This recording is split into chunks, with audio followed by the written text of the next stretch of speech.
up, Manny? Good. I've not been in a worse mood Go. in a long time. Go. Oh, yeah. Yeah, me too. You guys have 401k at work? Start putting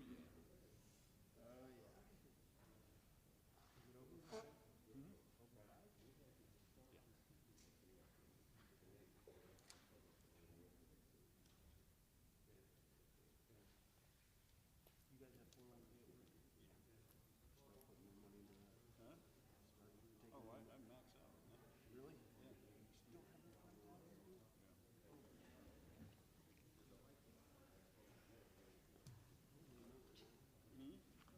Do you have any tax issues? Nothing to see here,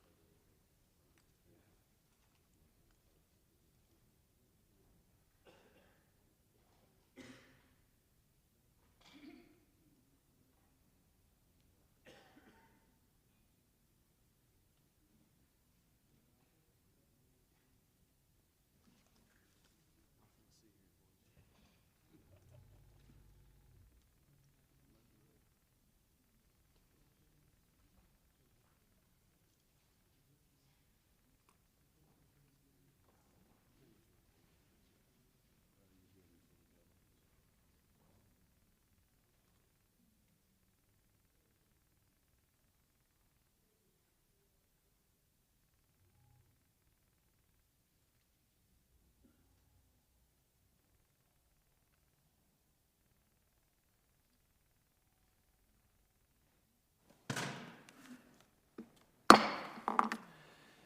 The Select Subcommittee on the Coronavirus Pandemic will come to order. I want to welcome everyone.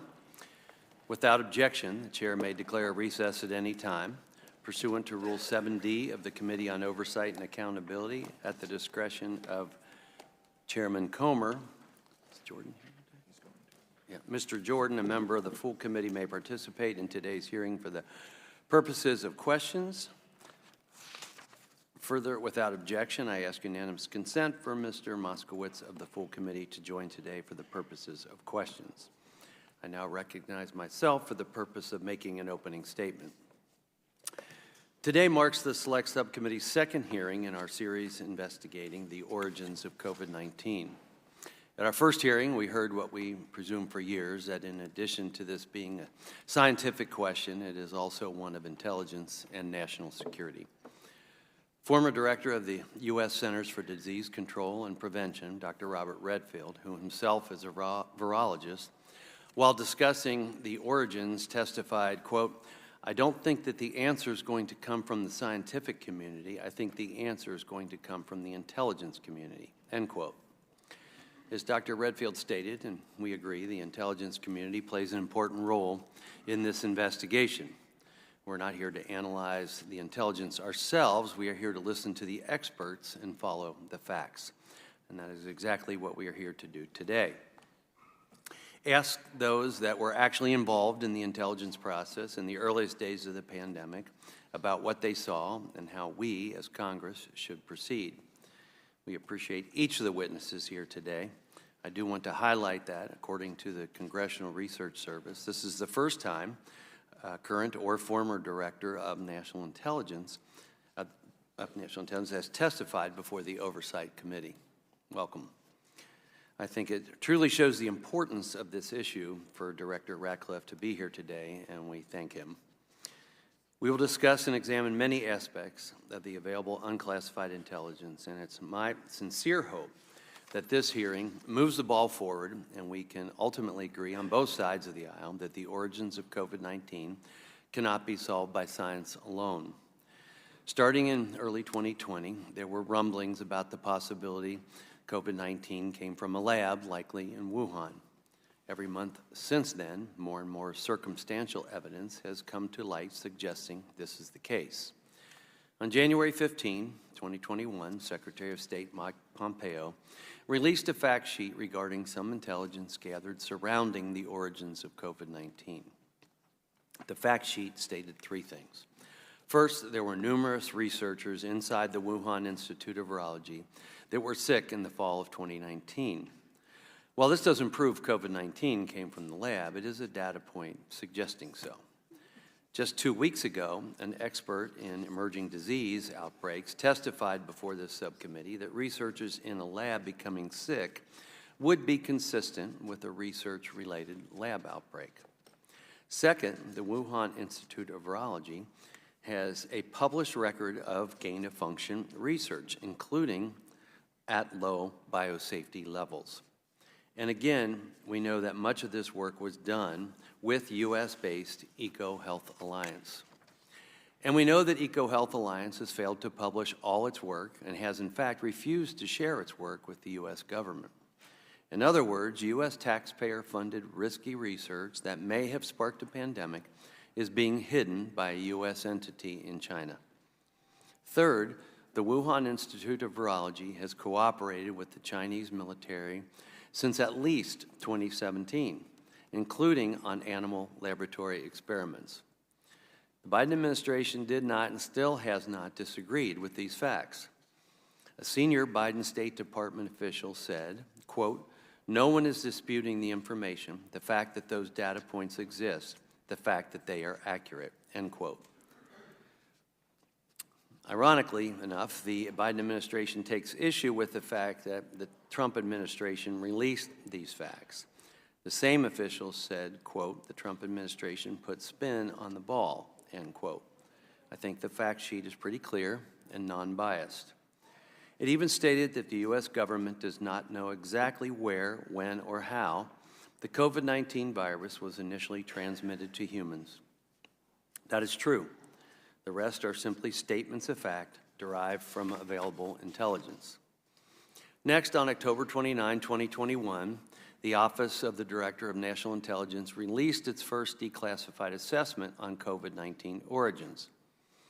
This stated unequivocally that both a laboratory and natural origin are plausible. Since then, more reporting has emerged. FBI Director Christopher Wray confirmed publicly that the FBI assessed COVID-19 most likely originated from a lab incident in Wuhan. And the Wall Street Journal reported the Department of Energy now also believes a lab leak is the most likely origin. The fact that it is these two agencies is important. The FBI uses experts in biological threats and was reportedly supported by the National Bioforensic Analysis Center, and the Department of Energy used its own Z division, experts in investigating biological threats. These are both scientific and intelligence experts. While the specific origin of COVID-19 may not be 100% clear, there's mounting evidence suggesting a research or lab-related incident. What is clear, though, is that China does not want the globe to know the origins. They dodge and duck every legitimate attempt to investigate this question. According to the fact sheet, China has systematically prevented a transparent and thorough investigation of the COVID-19 pandemic's origin. According to the ODNI report, China has hindered global investigations, resisted sharing information, and reported to blaming other countries, including the United States. This became even more clear when we received this email from the Chinese embassy last week. Without objection, I would ask unanimous consent to enter this email into the record. In it, the Chinese embassy expresses grave concern regarding this hearing and states they firmly oppose it. Well, we have some news for Beijing. These intimidation tactics will not work. You will not slow down our work, and we will not cease. After the hearing, I'll be sending a letter to the Chinese ambassador to the U.S. requesting China cease intimidation tactics and cooperate with this investigation. I extend the invitation to any member of this subcommittee to join me on that letter. Thank you. I would now like to recognize Ranking Member Ruiz for the purpose of making an opening statement. Thank you, Mr. Chairman.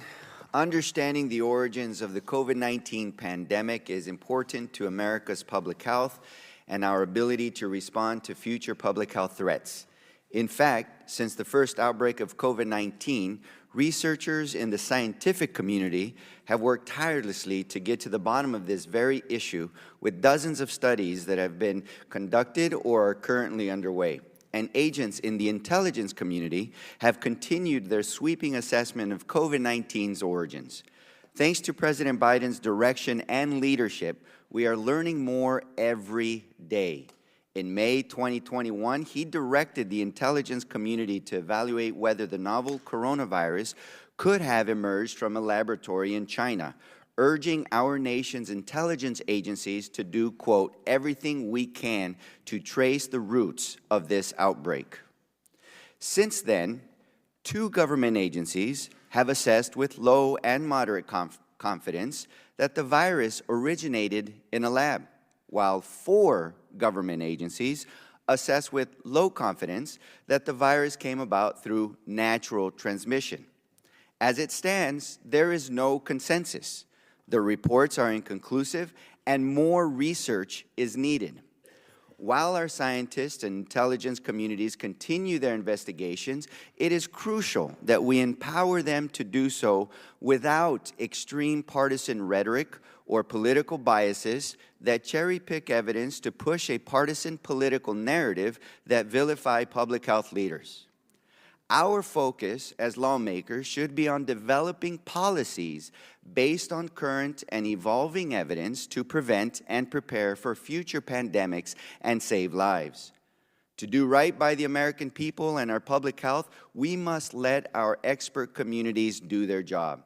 And in turn, we must develop policies based on evidence, as inconclusive as it may be at the moment, that will help us prevent the next pandemic no matter which COVID origin theory you believe in.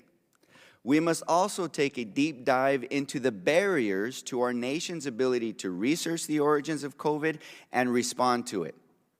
This includes examining how the Chinese Communist Party's refusal to cooperate with international investigations in December 2019 set us back in our pandemic response, and how the Chinese Communist Party's continued spread of misinformation and obfuscation of evidence has hindered our ability to understand both theories of how this virus came to be in the first place.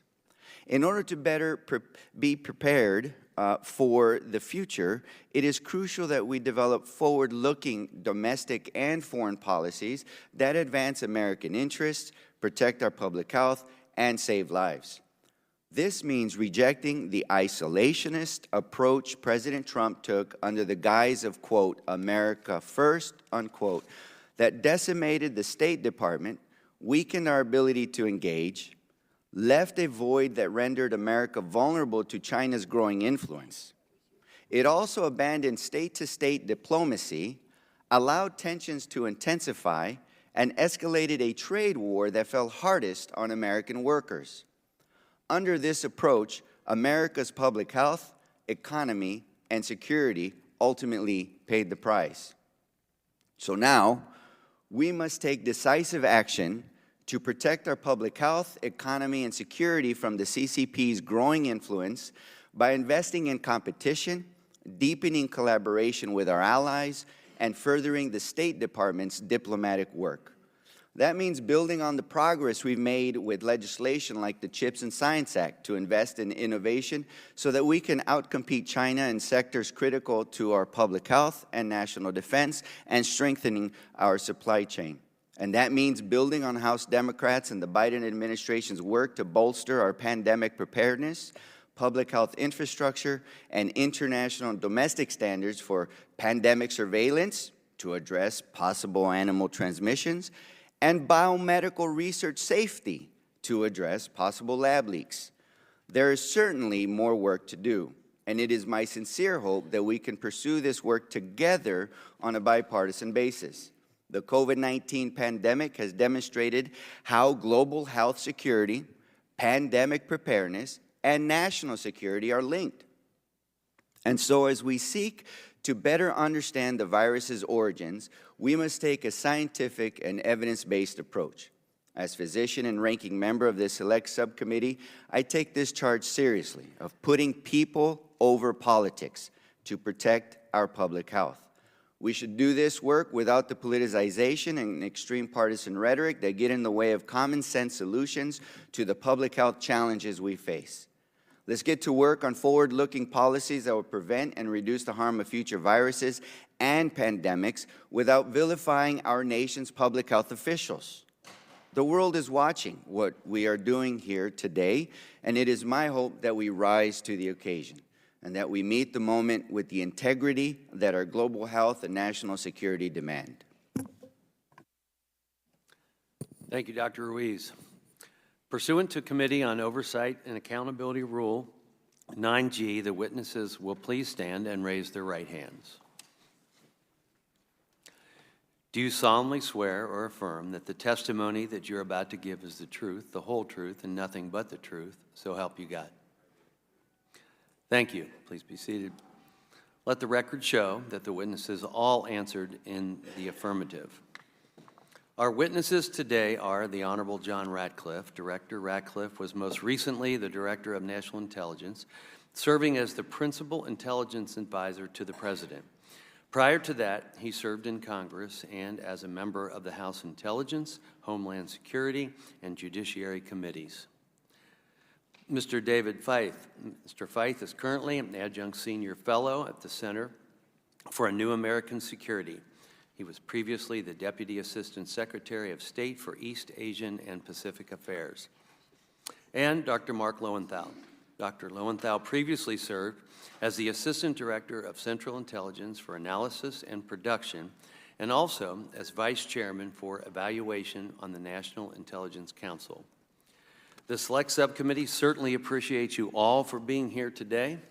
We appreciate your service, and we look forward to your testimony. Let me remind the witnesses that we have read your written statements, and they will appear in full in the hearing record. Please limit your oral statements to 5 minutes. As a reminder, please press the button on the microphone in front of you so that it is on and the members can hear you. When you begin to speak, the light in front of you will turn green. After 4 minutes, the light will turn yellow. When the red light comes on, your 5 minutes has expired, and we would ask that you please wrap up. I now recognize Director Ratcliffe to give an opening statement.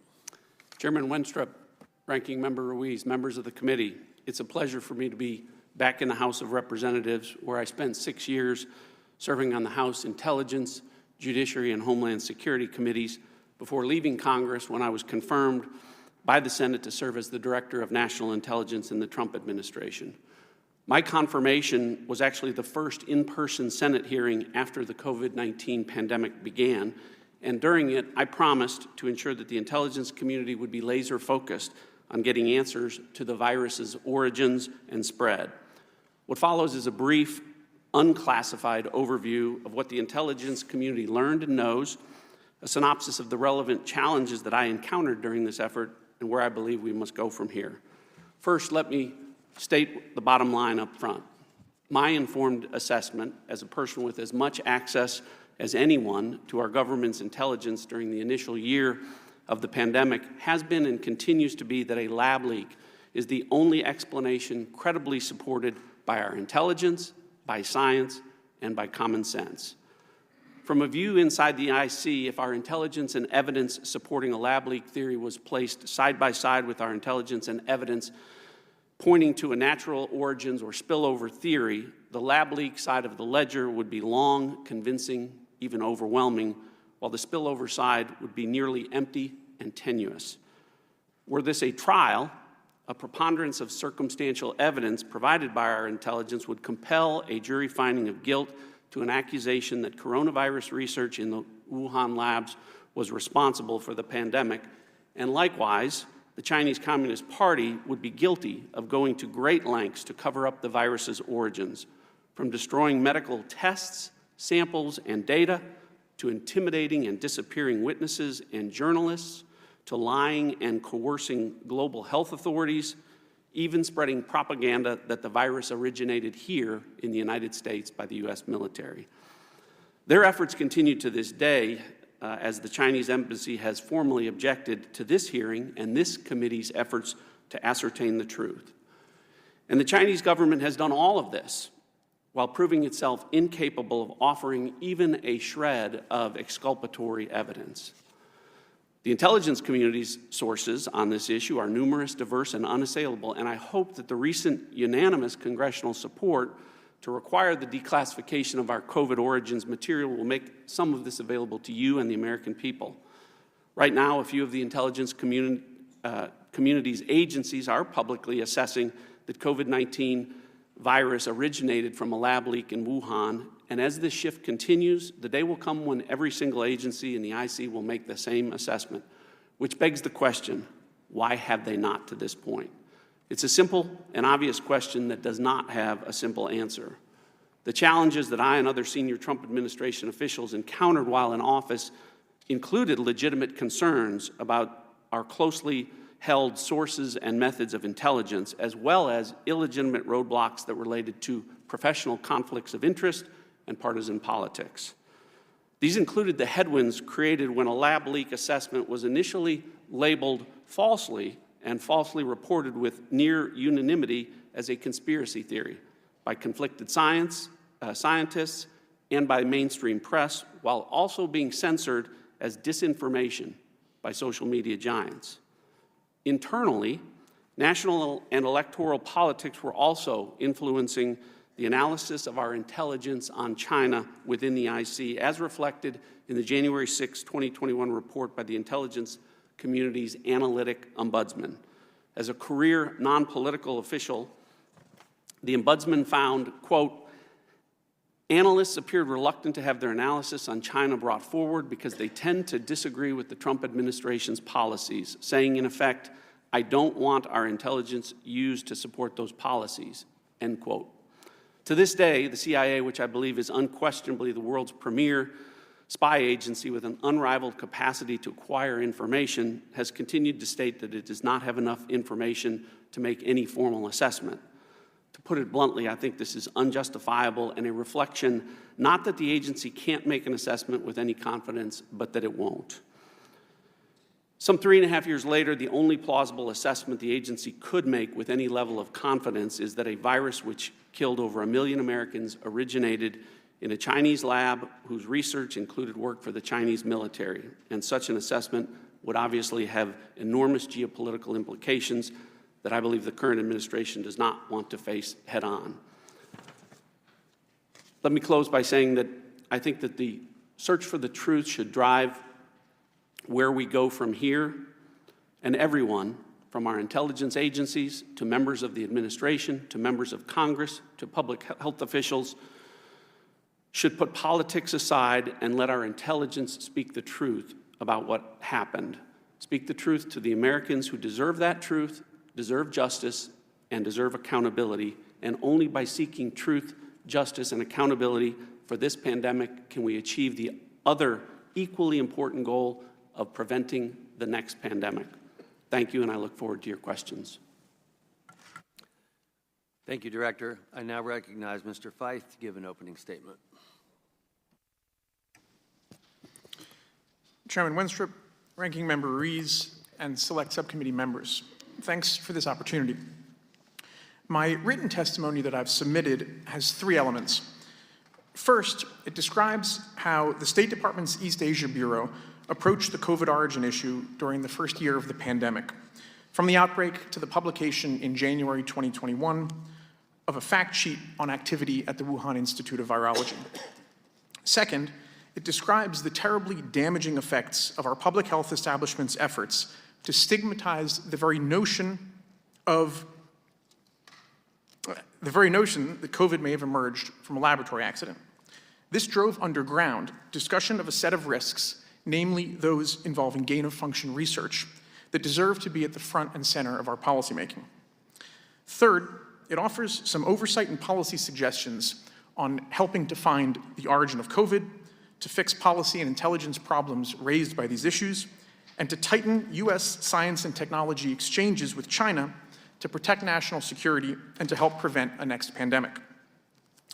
In my short remarks here, I want to stress the stakes involved in whether COVID emerged from nature or from a lab. The stakes are almost unimaginably grave. COVID was not some immaculate infection. It was not spontaneously generated. It came from somewhere, and the details matter. If it emerged naturally, it implies certain things about human interactions with nature where the risks are sizable enough. But if it emerged from a lab, particularly one conducting gain-of-function virology experiments with technologies invented only a few years ago, then this was akin to a Hiroshima event, revealing new and modern high-tech risks to human civilizations and even to our species. This is what makes it such a scandal that many of the most influential US government and academic authorities on virology were coordinating to, as one said, disprove any type of lab theory. These officials and scientists knew that COVID may have come from a lab. They knew that a lab leak could have resulted from research in Wuhan funded by the US government. And they knew that if such research were in fact part of COVID's origin, they could face professional and personal embarrassment. So these officials and scientists evidently collaborated to convince the government and the public not to investigate the origin of COVID, at least not in a fashion that followed the evidence down paths that could point to a lab origin. The misdirection tactics worked. The lab leak theory became stigmatized, driven underground. And yet evidence continued to mount in its favor. By late 2020, colleagues at State flagged new US government information that underscored the plausibility of a lab leak. Most significant, there were sick researchers inside the Wuhan Institute of Virology just before the public outbreak in Wuhan.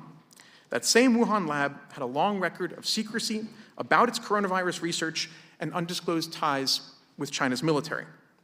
Working with ODNI, we at State arranged to make this information public. Some of our colleagues warned us not to. They said not to highlight China's gain-of-function research, lest we draw attention to the US government's own role in such research and open a Pandora's box. It wasn't clear exactly what these colleagues feared, but their seeming demand for non-transparency was unpersuasive. On January 15, 2021, we published a fact sheet on activity at the Wuhan Institute of Virology. In the months that followed, the lab leak possibility began to force its way into the mainstream. By May 2021, President Biden himself recognized the significance of the lab leak possibility and ordered a 90-day review of US intelligence. Unfortunately, progress since then has been limited. We now know that the FBI and the Department of Energy both assess that a lab leak is most likely. That's important. But we don't need a running intelligence community straw poll as much as we need a transparent, whole-of-government campaign to recognize the gravely high stakes of the lab leak possibility and pursue appropriate policy reforms. Gain-of-function technologies of the kind that emerged only in the last 10 to 15 years, where the deadliest viruses can conceivably be fused with the most infectious ones, appear to pose a species-level risk to human life. It has been commonly said for 75 years that nuclear weapons could destroy the world or humanity, and so they might. But that would likely require many decisions in at least two capitals over some sustained period of time. The gain-of-function risk is that one mistake in one place, let alone one deliberate act by some actor, is all that it takes. Once a virus of sufficient infectiousness and deadliness escapes a lab, there may be nothing humanity can do to stop it. This is the stunning tragedy of those experts who stigmatized even the notion of a lab leak. Faced with a possible dry run of the worst-case pandemic that gain-of-function science has made the world have to fear, the authorities who know the most about this threat didn't speak up. Many even sought to silence others. This has caused a paralytic effect to this day, not only on public awareness, but on the policy reforms that we need to protect ourselves from lab risks in the future. Overcoming this handicap is a major obligation for lawmakers and policymakers going forward. As for trying still to confirm COVID's origin, I'd quickly note 3 points. First, the immediate declassification test. Congress recently passed a law requiring the Biden administration to declassify intelligence on COVID's origin within 90 days. This is a third test for the IC and the rest of the interagency after failures to disclose in 2020 and 2021.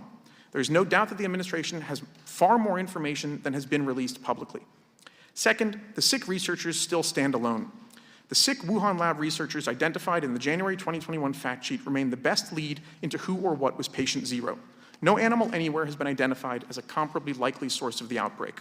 The Biden administration, like the Trump administration before it, has more information about the sick researchers than has been released. Third and finally, what changed the Department of Energy's mind? The most significant fresh piece of intelligence we know about post-2020 is whatever reportedly motivated the Energy Department's recent change of assessment. Maximizing the release of this information would clearly shed additional light on the COVID mystery. Thank you. Thank you, Mr. Veith. I now recognize Dr. Lowenthal to give an opening statement. Mr. Chairman Winstrup, Ranking Member Ruiz, members of the committee, thank you for this opportunity to discuss intelligence and the origins of the COVID pandemic.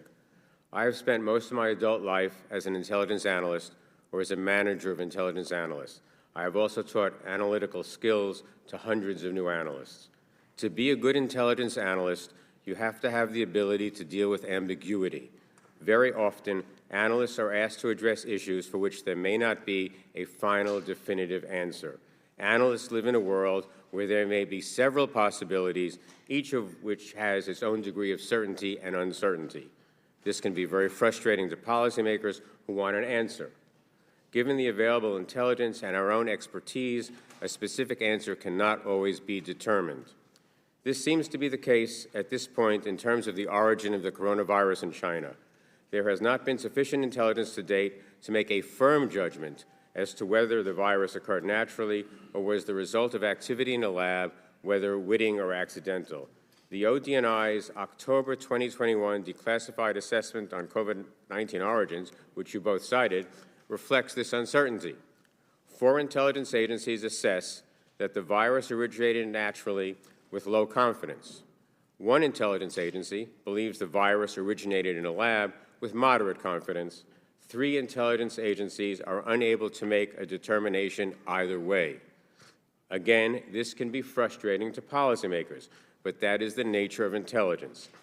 One of the points that I stress to new analysts is that you want your reader, the policymaker, to understand and appreciate your uncertainty as well as your certainty, because they will be making decisions based on your analysis, and you do not want to portray a confidence and a certainty that misrepresents your intelligence. Absent greater cooperation and transparency from China, which seems highly unlikely, we may never resolve this issue with certainty. It is important that we look back at the intelligence and policy experience from the pandemic and ask ourselves, what can we do better next time? I have a few recommendations.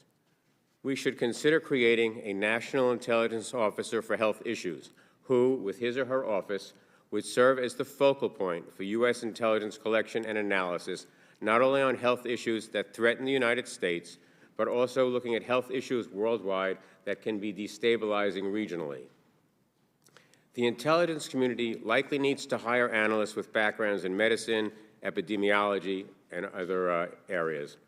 There is a section of the Centers for Disease Control that has TS/SCI cleared analysts, but I think the larger intelligence community needs more in-house expertise in these issues. Finally, it is important to avoid politicizing intelligence efforts on issues like the COVID pandemic. The intelligence community prides itself on being nonpartisan and objective, and I believe we meet these standards on a high, consistent basis. Intelligence may sometimes be discomforting, but that does not mean that it may run counter to preferred policy preferences, but that does not mean that it is partisan or subjective. It becomes increasingly difficult for intelligence officers to do their best work when they are put under constant partisan pressure or when they are consistently accused of being partisan. Some people refer to the role of the intelligence community as telling truth to power. I find that phrase objectionable, as it is arrogant, and more to the point, we do not have truth in many cases, but well-sourced, well-thought-out analytic conclusions. These will sometimes run counter to the preferred views or outcomes of policymakers. That does not mean the intelligence has been politicized. It means that intelligence is being honest when talking to power. That is a great responsibility, and the intelligence community takes it very seriously. Thank you very much. I look forward to your questions. Thank you all very much. I now recognize myself for a series of questions. If you have had the chance to follow the initial workings of this subcommittee to date, you would know that the drive of this committee is to perform an after-action review, have lessons learned, create a path forward for any future pandemic so that we may be able to predict, prepare for, protect ourselves, and hopefully prevent any future pandemic. This, I believe, would be consistent with the suggestion made by Dr. Lowenthal. Hopefully, we may produce a product that will allow us to certainly be better next time out of this committee. It's a fair question why decisions may have been made. Were they based on data, hypothesis, Were there motives to the decision, such as personal gain or political gain? All fair questions. Dr. Lowenthal recommended having a National Intelligence Officer for Health. In many ways, I believe we have this with the National Center for Medical Intelligence, but we may need to expand their role. It was also suggested that the intelligence community hire experts with backgrounds in medicine and epidemiology and other specialties. And I agree with that, and that's why I've been requesting from OD&I information concerning those experts that they have consulted during their review of the origins question. I'm interested in knowing which actual specialists weighed in for each component of the IC. If one agency has 20 virologists and another has none, that can make a huge difference in analyst outcomes. So I'm curious as to why so many agencies have different opinions on this. The expertise of those that have contributed to each agency matters and makes a difference. For this committee, I have stated that honesty is non-negotiable. That requires truth. And I understand that 100% certainty in an analysis is difficult to come by. But what can be truthful is the level of confidence in an analytic summary. Unfortunately, during my time on the Intelligence Committee, I've seen cases of what seems to be political partisanship. I've seen a situation where analysts came forward as whistleblowers, charging that their analyses were changed or ignored for political purposes. In other words, their analysis stated that things were going badly, and yet after going up the chain, a politician stated that everything was going well. Mr. Ratcliffe, as OD&I, did you ever feel that information was being withheld from you or altered in any way, or did you have that concern? Mr. Chairman, I would say that fortunately that did not happen very often, but it did happen on occasion, and I didn't just feel it. As I referenced in my opening remarks, the analytic ombudsman referenced the fact that there were times when intelligence was suppressed. So why and what kind of information was that, if you can share it? Well, as it's already been publicly available, the ombudsman made specific reference to intelligence on China. So did this, in your opinion, hamstring your ability to conduct your job?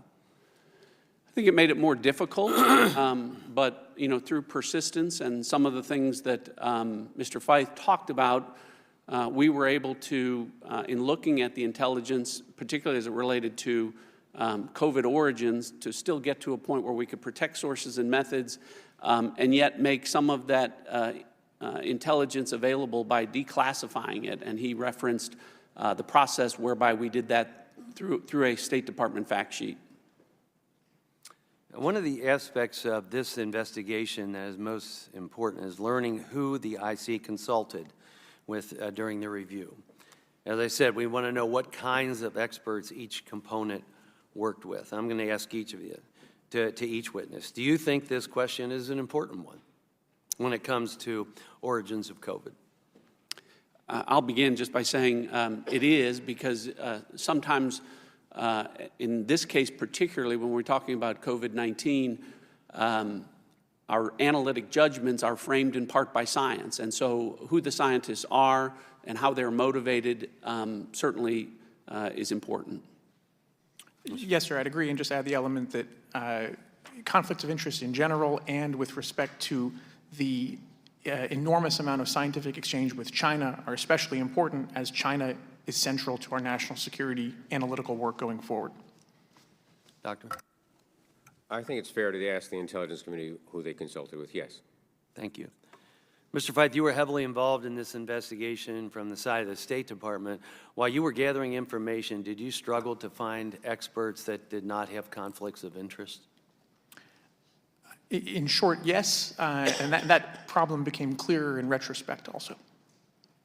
And do you believe these same conflicted scientists may be briefing the IC today? I can't speculate about today, but based on the experience a few years ago, yes. Thank you. Quickly to Director Ratcliffe and Dr. Lowenthal, in your opinion, is it acceptable or practical to avoid or ignore the truth from Congress if trying not to divulge or to shield a covert operation? I don't think it's ever appropriate to ignore the truth. I think from the intelligence community standpoint, there's an ability to protect sources and methods, but still meet our obligations to keep members of Congress informed through its proper oversight role. Doctor? There is a provision of law that requires that Congress be fully and currently informed of all current and significant anticipated activities. I'm probably the only person in this room who was in the Senate chamber when the Senate Intelligence Committee was created, so I am an advocate for congressional oversight, Mr. Chairman. Yeah, I have read that statute myself, but I've had to bring it up and still get fought a few times in the Intelligence Committee. And so the next question for the two of you, is it important for the IC to try to know all they can about the weapons systems of our adversaries, including biological weapons?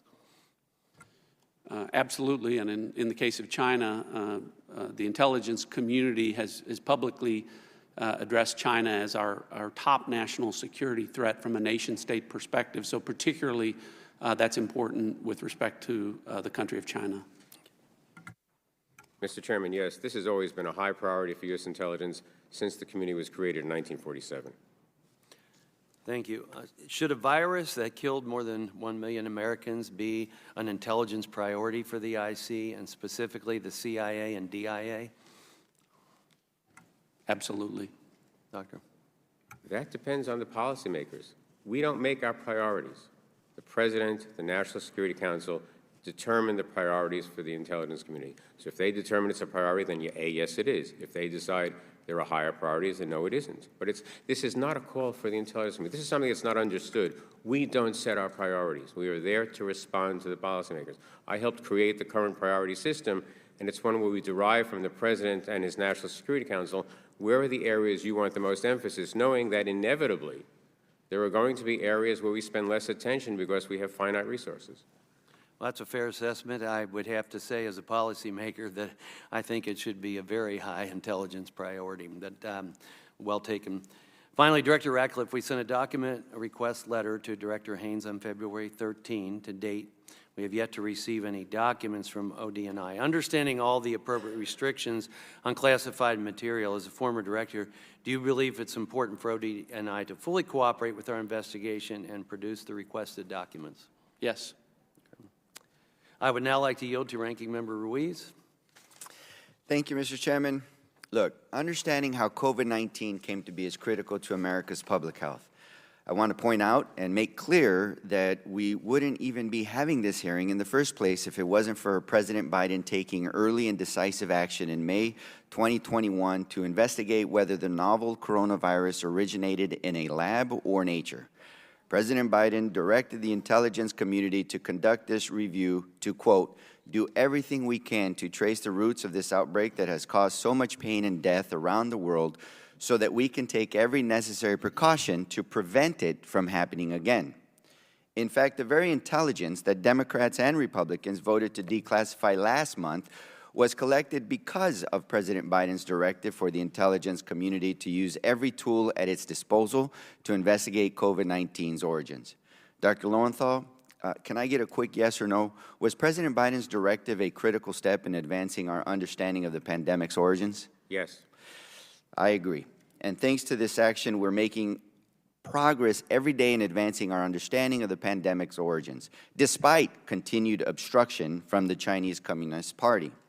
And while we know more now than we ever did before, the fact of the matter is that the intelligence community's assessment remains inconclusive on whether the virus emerged from either human contact with an animal or from a laboratory accident. Various elements of the intelligence community have made different assessments, all but one of which were made with low confidence, meaning without certainty. Dr. Lowenthal, you have explained that the function of intelligence is to reduce uncertainty. When intelligence on a particular issue is divided between two conclusions, what is the best course of action for policymakers? Should we prepare in the event of both scenarios? Probably, but policymakers can make their own decisions regardless of the intelligence you give them. We are not speaking ex cathedra.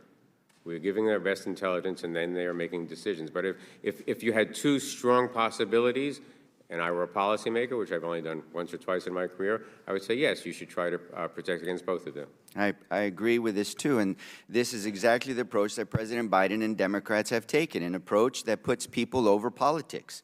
While our intelligence community continues to collect and analyze information that will bring us closer to a definitive conclusion, we have worked to prevent and better prepare for the next deadly pandemic so that we can keep the American people safe, no matter if this threat originates from an animal or a lab.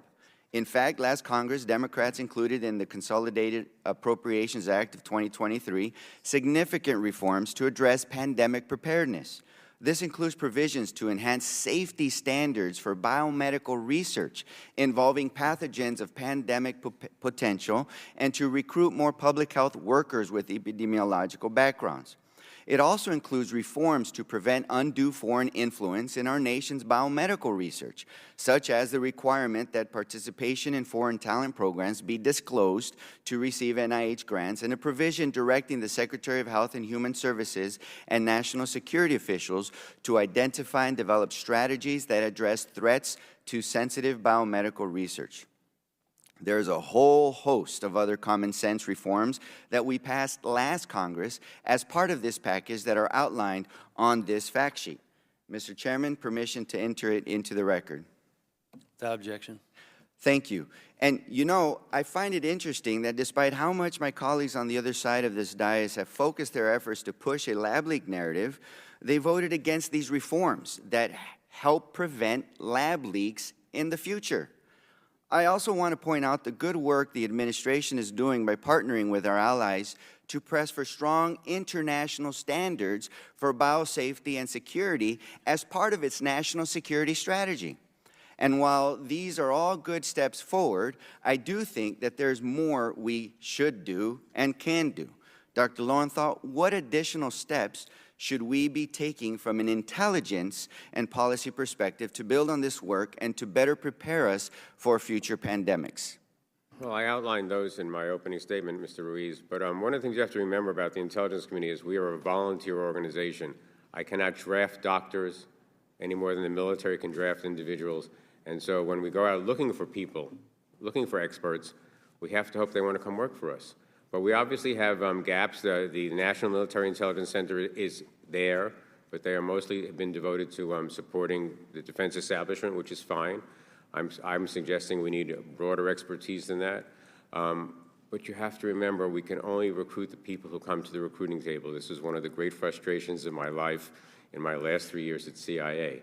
But we have to look at our expertise across the community, and we have a system for doing that, and ask ourselves, where are the gaps, and then how do I go hire the people to fill in those gaps? Dr. Lowenthal, I received my medical doctorate at Harvard Medical School.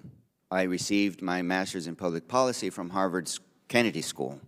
And I realized that when I was at the Kennedy School, the CIA was there recruiting students to join their firm.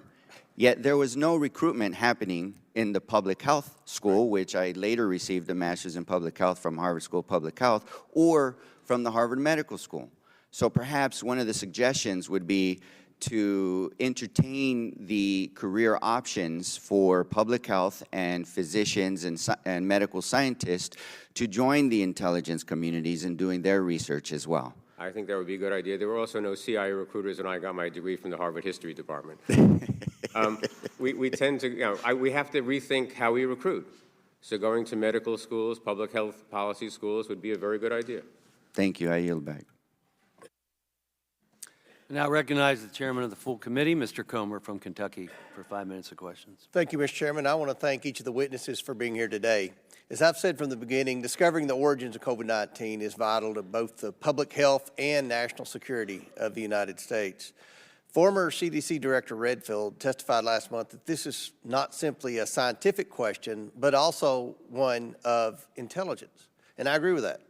And we need to ensure the intelligence is accurate and truthful. On March 17, 2020, one of the most influential papers of all time was published in the scientific journal Nature Medicine, entitled The Proximal Origin of SARS-CoV-2. It was prompted by Dr. Fauci and written to suppress the lab leak hypothesis.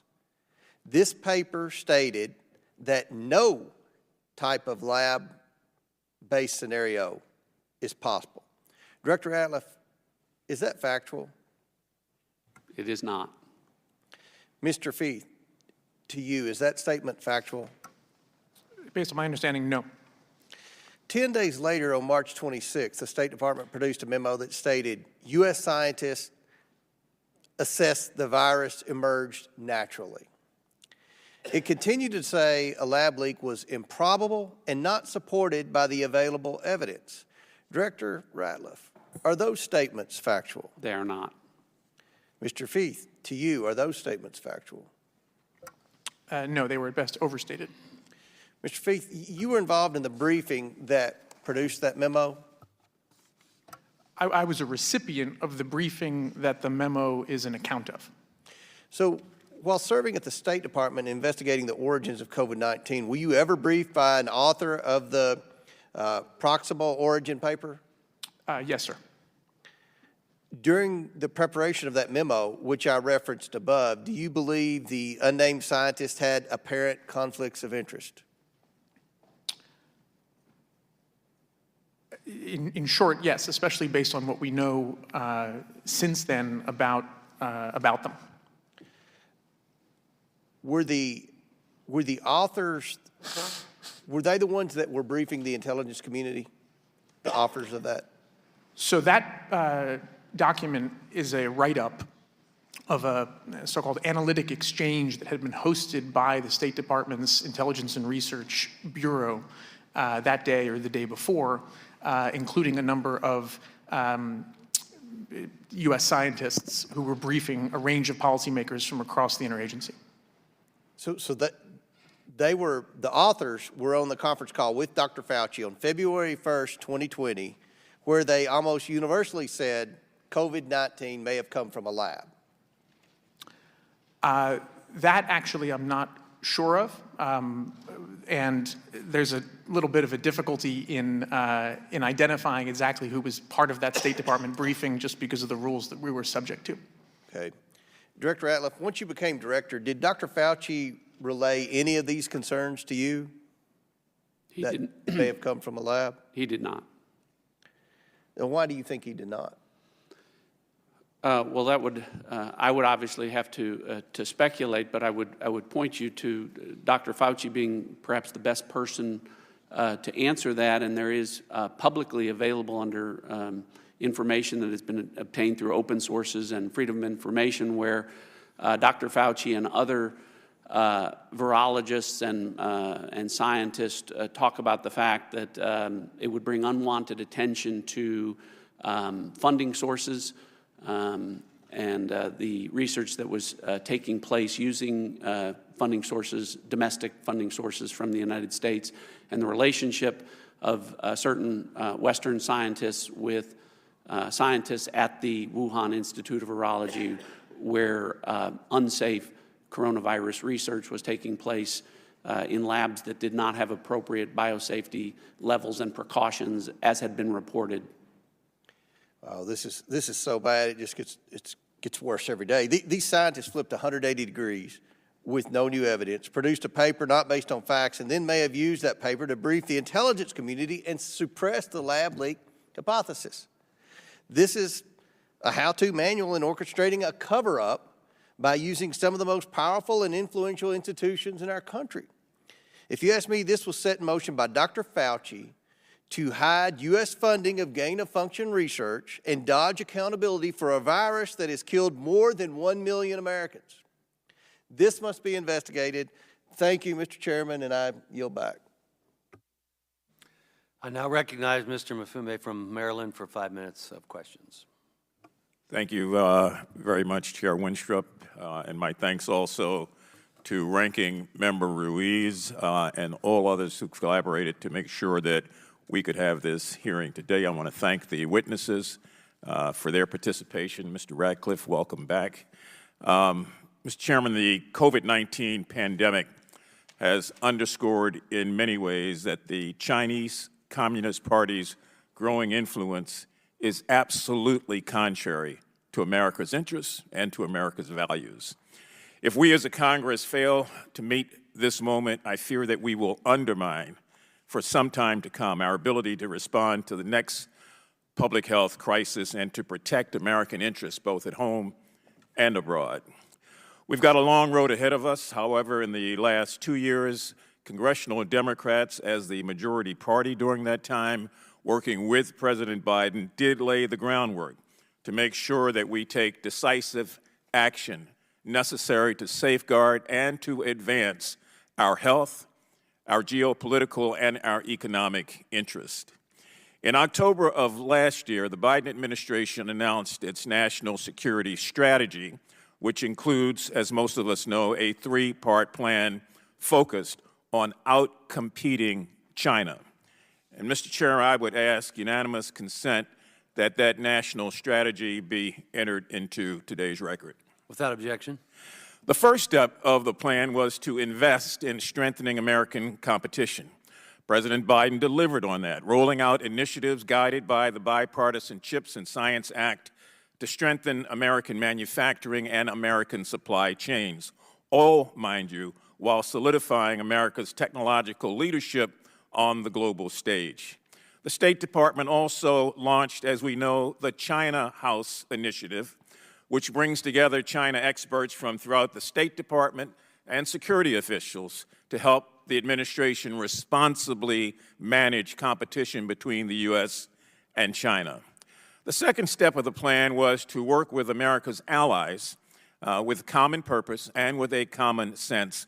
President Biden delivered, convening, as we know, the leaders of Egypt, Cambodia, Indonesia, Japan, South Korea, the EU, Italy, the UK, Mexico, and Canada to emphasize that combating China's global influence must be a team effort, to which, by the way, they all concurred. The third and final part of the plan was to put resources to defending America's interests abroad. The President delivered, including in his fiscal 2024 budget proposal to the Congress, comprehensive investments in the Indo-Pacific region's critical infrastructure, as well as investments focusing on shoring up American defenses in that region. Dr. Lowenthal, you're by all counts an expert in intelligence matters and have a robust understanding of China's influence in the global order. I appreciate the recommendation in your written testimony advocating for a national intelligence officer. I appreciate the chair's comments that if, in fact, there is a similar position in place, that we ought to look at expanding that role. Can you tell this committee, sir, and the American people what you think is the most important tactic that this Congress can use to counter the Chinese Communist Party? Well, I think it's, excuse me, Mr. Mifune, I'm recovering from a cold. I don't have COVID, I promise you. It's less a tactic than a strategy. We need a strategy for dealing with China, and it's a difficult issue because we are entangled with them economically. They are a competitor. They are a rival. That doesn't mean that they're necessarily an enemy, but we have to figure out how do we outcompete them without resulting in overt hostility. And you have to also remember that anything that we do is going to have a reaction from the Chinese. So when President Biden tries to control the chip industry, for example, so that we're not supplying a rival with the technology that they need, which makes good sense to me. We did the same thing to the Soviet Union during the Cold War very successfully. The Chinese interpret that as an act of hostility, which if we were all sitting in Beijing, we'd probably agree with. It's important, certainly as an intelligence analyst, to understand how the other side is going to react. But I think we need a strategy. And I think we have elements of that strategy. I think the AU, the United States, British, Australian alliance is part of that strategy. I think that's being successful. I think our relationship with India is part of that, is successful. But this is also, we have to be prepared, just as we were during the Cold War. This is a long struggle. This is not going to wrap up in this administration or the next administration. This is a long-term struggle. But I think if you look at it objectively, would you rather be China or the United States? I'd still rather be the United States. Every day. Every day. Every day. Mr. Lowenthal, Dr. Lowenthal, my time has expired. Mr. Chairman, there's much to be done, obviously. I just want to invite colleagues on both sides of the aisle here and in the larger body to work together in a thoughtful manner to develop national security solutions based on putting the American people first. I yield back. Thank you, sir. Thank you. I now recognize Ms. Malitakas from New York for 5 minutes of questions. Thank you, Mr. Chairman, and thanks to the witnesses who are here today.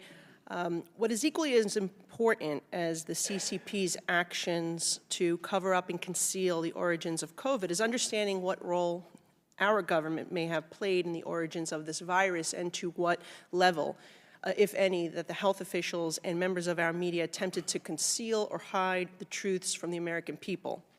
The questions surrounding American tax dollars being used to potentially fund the origins of this virus and attempts to suppress them, that is what I'm here to focus on today. In November of 2021, Dr. Fauci told Senator Rand Paul under oath that the NIH did not fund gain-of-function research at the Wuhan lab, despite having been explicitly told in an email in January of 2021 that NIH had a monetary relationship with the Wuhan Institute through the EcoHealth Alliance. During the committee's initial origins hearing in March, I asked former CDC Director Dr. Redfield whether the NIH was funding or had funded gain-of-function research at the Wuhan Institute, and he told me, direct quote, "No doubt," unquote, NIH was funding this research in Wuhan, refuting Dr. Fauci's claims. I'll start with you, Mr. Ratcliffe. Do you agree with Dr. Redfield? I do. Given what we know now, if you were in Dr. Fauci's position, would you have denied that the NIH's role in gain-of-function research at the Wuhan lab? No.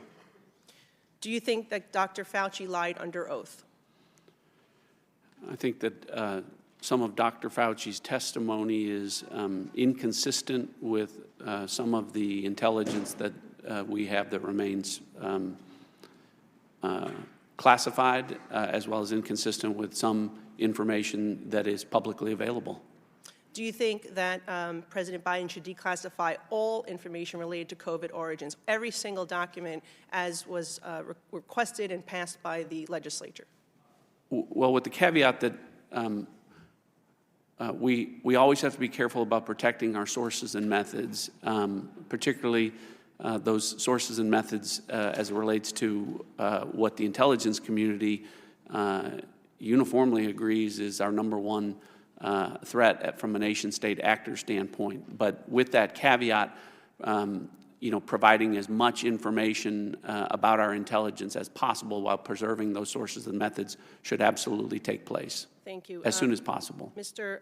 Feith, do you agree with Dr. Redfield's original testimony that this funding, which very well likely played a role in the virus, came from actually, let me back up and fill you guys in. So even more troubling, at the time, when my time was expiring at the last hearing, Dr. Redfield testified that not only did American tax dollars fund gain-of-function research through the NIH, but also from that the Wuhan lab received money from State Department, USAID, and the Department of Defense. Do you agree with Dr. Redfield's testimony that this funding, which very likely played a role in the virus, came from these government agencies?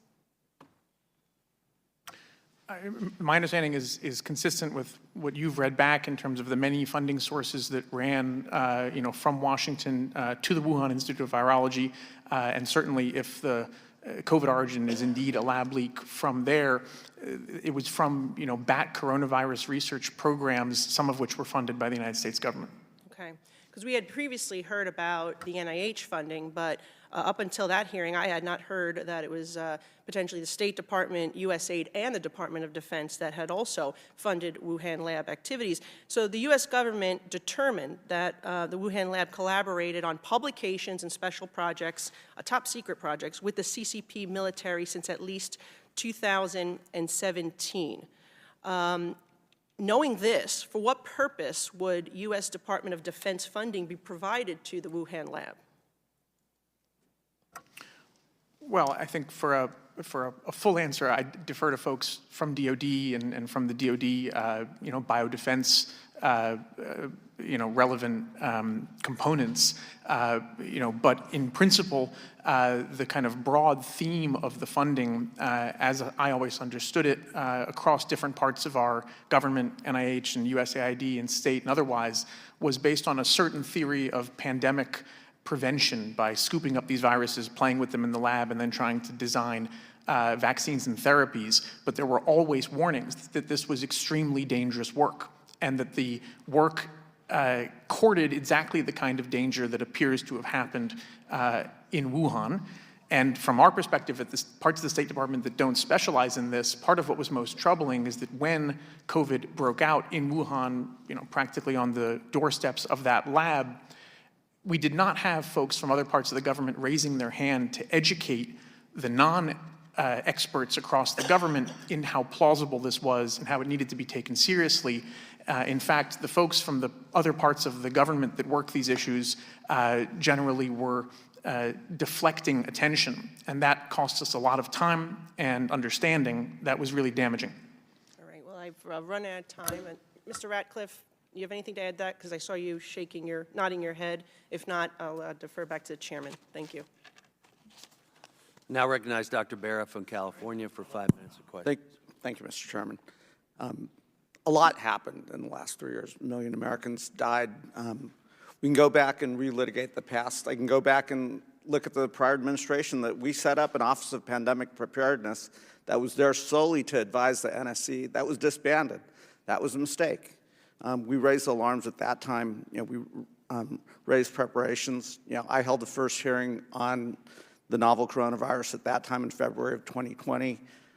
We pushed the Trump administration to do everything they could to get our scientists to the hot zone, et cetera. So I can very well argue the lab leak theory because, China did not cooperate. They did not let folks get in there, et cetera.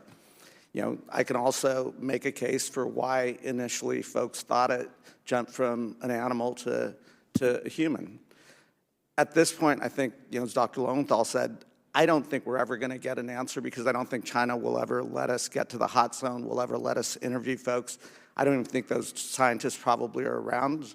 I don't think the data that we would have to look at is there. So I think we have to take both theories seriously. I think the intelligence community should continue to try to get an answer with high confidence. But Mr. Feith, as you accurately pointed out, any bad actor out there in the world just saw what a virus did to the entire planet. What keeps me awake at night are these biothreats, are the fact that a lot of this equipment is readily available. I think it's legitimate for this committee to discuss and educate ourselves on gain-of-function research. There is a legitimate reason to do this, to help us develop the counter tools, et cetera, but we should debate what kind of labs should do this. What are lab standards, et cetera? How do you make sure labs like Wuhan, which clearly did not have the precautions in place, are not doing research that might potentially allow something like that? Those are all legitimate areas, Mr. Chairman, that we should be thinking about policy on. We should be putting protocols in place, et cetera. We should be working with the IC to assess these threats. Mr. Feith, let me ask you a question. We have to work with the international community. There's a reason why the United States government partners with labs around the world, because we do want to have these early warning systems. We do want to go to where these novel viruses are emerging, whether man-made or naturally jumping from animals to humans, because we'd rather discover it over there. We'd rather have early warning systems abroad. Would you agree with that assessment? I think broadly, biosurveillance is extremely important. As you've said, I think that there are, though, especially in light of COVID, clearly very important consequential questions about how broadly that kind of pandemic preparedness work should apply in terms of creating in laboratory environments certain viruses of a sufficient lethality and infectiousness that might be completely unlikely ever to emerge in nature. But having created them in a lab, we've delivered the world a risk that wouldn't have otherwise existed except with an infinitesimally small unlikelihood. So I think that's accurate. Should we be doing that type of, we can certainly have that debate. And if that type of research is taking place, what are the exact highest safe standards that have to exist if that research is taking place? That said, there's nothing that is going to prevent bad actors in other countries and other individuals from doing this type of research.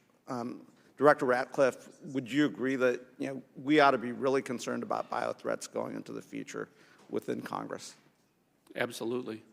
And what types of steps would you take? We've got to work with the international community to develop those standards. We've got to work with the international community to try to detect these risks and bad actors early on. And what are some recommendations you might have? Well, to that point, I would agree with that, but the facts that are not in dispute here and have been acknowledged by those international organizations, including the World Health Organization, was that they were lied to initially by Chinese officials and that they were coerced into making or not taking certain actions that they later regretted. And so some of those world organizations, like the World Health Organizations, have corrected and have now tried to bring about China's participation. I think, from a common sense standpoint, Congressman, if to this question about the origins, if China had exculpatory evidence that showed that this was of natural origins or that there was not a lab leak, you would expect that they would share that information with international organizations, which they have not. They have not shared it with anyone. 100%. And again, China's acted irresponsibly here. They put the entire world at risk. I would not trust them as a legitimate partner at this point. That said, we would hope that at some point, if they look back at the damage that happened to their own country, that they would be forthright working with us and working with the rest of the world to get to the bottom of this and prevent the next pandemic. So I'm out of time, but again, this isn't about trusting China. It's about actually preparing and preventing the next pandemic. I now recognize Dr. Miller Meeks from Iowa for 5 minutes of questions. Thank you, Dr. and Chair Winstrup. I will be signing on to the letter just as an aside, so thank you for that. And I want to thank my colleague on the other side of the aisle, Dr. Barra, for his comments as well. Almost 2 years ago, we had a hearing, this committee had a hearing into the origins of COVID-19. Unfortunately, it was only attended by Republicans. But at the press conference following that hearing, I could tell that people were thinking of this as a partisan issue. And why it's critically important that we understand COVID-19 origins is to prevent future outbreaks and global pandemics, precisely that. And why? One is that we know that there was a lack of disclosure. We know that international health regulations require 24 hours notice. And certainly, we were not notified of this until late January, even though I think the evidence points to the virus circulating in the fall of 2019. We need to know, as previously mentioned, because of biosafety laboratory research. Is there research being conducted? We understand, even in the best laboratories, there can be leaks. But Biosafety Lab 4 work was occurring in a Biosafety Lab 2, and the international community has a vested interest in both disclosure and that the proper type of research is occurring in the proper biosafety lab. And then 4, as previously mentioned again, and I think needs to be underscored, the ethics of the type of research that is being performed. This is not a Republican issue. It is not a Democrat issue. It is not a United States issue. It is an international issue, and the international health organizations have a vested interest in disclosure immediately, in biosafety lab, and in the ethics of research. And Mr. Ratcliffe, I want to thank you for testifying before the subcommittee this morning and supporting our investigation into the origins of COVID-19. When the former CDC director, Dr. Redfield, testified before this committee last month, he stated that when you look at the two departments, the FBI and the Energy Department, they have the strongest scientific footprint of any of our intelligence agencies.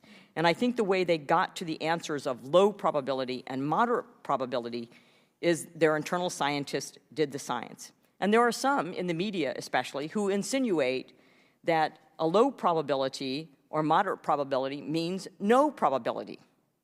With your background and experience as the Director of National Intelligence, can you elaborate on the scientific expertise within the Department of Energy and the FBI and why their conclusions on COVID-19 origins would be noteworthy and it doesn't mean not probable? Thank you for the question, Congresswoman. So from initial starting standpoint, as has been talked about, some agencies haven't made any assessment at any confidence level. When assessments are made, they can be made at a low confidence level, they can be made at a moderate confidence level, or they can be made at a high confidence level. And in this case, you referenced the moderate and low confidence levels that the FBI and the Department of Energy respectively have made. Those are based on scientific information, and none of this is political. None of this is disputed. There is currently no environmental source identified for COVID-19. There is no intermediate host that has ever been identified. There is no reservoir species that has ever been identified. And COVID-19 was never known to exist in any animal or species before the pandemic began. Those are scientific facts that are not disputed, and there's nothing political about that. That factored into the determinations that have been made. And what I talked about before about this shift taking place, the things that I just related, early on, the intelligence community was briefed by various scientists who said, those answers will come. They referenced SARS-1 and MERS outbreaks and saying, look, it may take several months, even a year, sometimes even longer to identify an intermediate host or a species. We're now at 3.5 years, and every day that passes makes it less likely that there's anything that will ever tie this to nature, whereas on the other side of the ledger, it's overwhelming when you look at China's actions and the circumstances surrounding what was going on from a biosafety standpoint at Wuhan, the massive number of coronaviruses, the massive numbers of bats carrying coronaviruses that were brought into Wuhan. All of that weighs heavily into making assessments at some confidence level that a lab leak was the origin for this pandemic. So it sounds like that you would consider the opinions of these components to be taken seriously, and I would say that in reference to the letter from the Chinese embassy, that at minimal, the WHO now recognizing its earlier mistakes would diminish the influence of the Chinese Communist Party within the WHO. Thank you, Mr. Chair. I yield back. I now recognize Ms. Takuda from Hawaii for 5 minutes of questions. Thank you, Mr. Chair. As we develop policies to better prepare us in the future, it is crucial that we do so without fanning the flames of anti-AAPI extremism that festered during the pandemic. Anti-Asian rhetoric espoused by those at the very top of the Republican Party in the pandemic's earliest days have had very real-world consequences on our AAPI community here in the United States. In an effort to deflect from his administration's botched pandemic response, President Trump looked for a scapegoat and a way to score points with his base. And in doing so, he recklessly villainized AAPI people for his political gain, making our community human shields and red herrings to distract from his inability to deal on all levels with the public health crisis, including understanding in the very earliest days the origins of COVID. For example, within a matter of days, President Trump using the phrase Chinese virus on Twitter, anti-Asian rhetoric on the platform grew exponentially, according to a study conducted by the University of California, San Francisco. And in the summer of 2020, President Trump began referring to COVID-19 as Kung Flu at campaign rallies across the country, ratcheting up vitriol among his right-wing base. This hateful rhetoric online has had deadly consequences. According to the Center for the Study of Hate and Extremism, hate crimes targeting members of our AAPI community increased by 339% from 2020 to 2021. Words, my friend, matter. We know that the CCP did not cooperate with international efforts to understand the origins of COVID-19, but President Trump made it worse. His words help perpetuate the CCP's misinformation campaign and assign blame for the COVID-19 pandemic on Asian American communities, and in doing so further hindered our nation's ability to implement an effective, evidence-based public health response. We must recognize the consequences of our words, the impact they have on the communities we serve, and how it shapes the national conversation on issues of critical importance to our health and our security. Dr. Lowenthal, you've warned about the dangers of politicizing intelligence and national security. As we seek to engage in a thorough, fact-based analysis, what are the real-world consequences of distracting rhetoric and politicizing intelligence regarding the virus's origins? Well, as I said, it makes it very difficult for analysts to do their work. Because if they know that what they're writing or what they're briefing is going to be questioned, not because somebody disagrees with the substance, but disagrees with why they're being told something, it makes it increasingly difficult for analysts to do good work because they are worried about the consequences. Nobody wants to be vilified, either as an ethnic group or professionally, and so that becomes a problem. Thank you, Dr. Lowenthal. There are clearly troubling consequences, as you noted, of this rhetoric, both for the value and ability for us to do the work, as well as for our AAPI community here in the United States, as well as we've all talked about today, our intelligence community's efforts. How can we make sure we course correct what has been happening to both ensure the safety of our communities and preserve the integrity of our intelligence work as we seek to fully understand the origins of COVID? Well, the issue of vilifying communities is beyond the scope of the intelligence community. That's not our responsibility. That's a leadership issue. That's a political leadership issue. In terms of the partisanship, I mean, you have to hope that people on both sides of the aisle recognize that analysts are not out there trying to grind an axe. They're trying to present the best intelligence they have at the time with caveats and with uncertainties, and that they're doing this not because they're being pusillanimous, but because they really don't know the answer. And I've had to deal with senior officials many times, and I know this is frustrating, that you want an answer, and sometimes we just can't give you an answer. And that creates a tension between these two communities, between the policy community and the intelligence community. But that is the reality of a lot of the issues on which we work. Thank you, Dr. Lowenthal. It is my definite hope through these discussions that we're having that we can put the harmful rhetoric aside that we have seen and focus on the work that matters, protecting our nation's public health and preparing for future public health crises. We can be tough on the CCP and their lack of transparency and cooperation with pandemic-related investigations, but we must do so without putting at risk the safety and well-being of Asian Americans and our communities. If we fail to do this, we are only strengthening the CCP's efforts to distract and to mislead, and gets us no closer to fully understanding the origins of COVID and allowing us to do the good work of preventing future crises and being able to respond to save lives. Thank you, Mr. Chair. I yield back. I now recognize Ms. Lesko from Arizona for 5 minutes. Thank you, Mr. Chairman. Over 1 million Americans died. Millions more got sick, some with long-term effects from COVID-19. It is absolutely vital that we determine what happened. What did China do? Did people within our own government cover up information because they had professional conflicts of interest or for political reasons? The ranking member says COVID-19 should not be a political issue.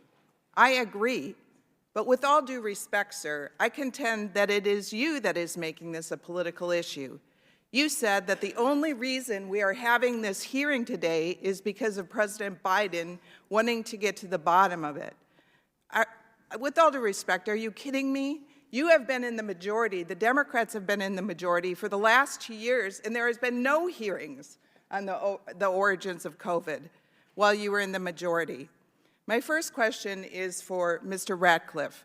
Mr. Ratcliffe, in your testimony, you wrote, "The challenges that I and other senior Trump administration officials encountered while in office include legitimate concerns about the closely held sources of our intelligence and the sensitive methods used to obtain it, as well as illegitimate roadblocks related to professional conflicts of interest and partisan politics. Can you please elaborate on the conflicts of interest you encountered? Thank you, Congresswoman. Good to see you again. I referenced in my opening a report from the Analytic Ombudsman who found that person, by the way, is a career individual. It's not a political appointment. That person is charged with refereeing disputes about assessments. And it was based on his investigation that when it comes to the issue of China, some of our intelligence was being suppressed because there were analysts within the community that felt like that some of that intelligence may be used by the Trump administration in ways that they disagreed with. And that is clearly inappropriate under analytic judgment standards. And again, that's not my opinion. That's the independent opinion of the Analytic Ombudsman. My next question for you, Mr. Ratcliffe, is you mentioned in your written testimony that CIA analysts on China were reluctant to bring forth the information. Do you think you ever got all of the information that they uncovered from China related to COVID-19? Well, I think that, intelligence is such that we're constantly gaining new information, even where we have limited sources and methods. I do think that there were headwinds to get information. I endeavored to be made aware of as much as possible. And ultimately, that's what led to the process where I worked with Secretary of State Mike Pompeo on the State Department fact sheet to put out the information about the coronaviruses, their similarity to what became COVID-19, researchers at the Wuhan Institute of Virology becoming sick, and the other information that was included in that fact sheet so that that information would hopefully drive further declassifications of intelligence to the American people and would drive congressional hearings going forward. Unfortunately, that hasn't happened the way that we anticipated. Thank you. Mr. Feth, in the January 2021 fact sheet on activity at the Wuhan Institute of Virology, which you helped to write, it mentions WIV researchers who got sick in 2019 with COVID-like symptoms, which we've talked about. Can you tell us more about these sick researchers? I can share the view that I think that the sick researchers are probably still today the most potentially probative part of this story that we are yet aware of.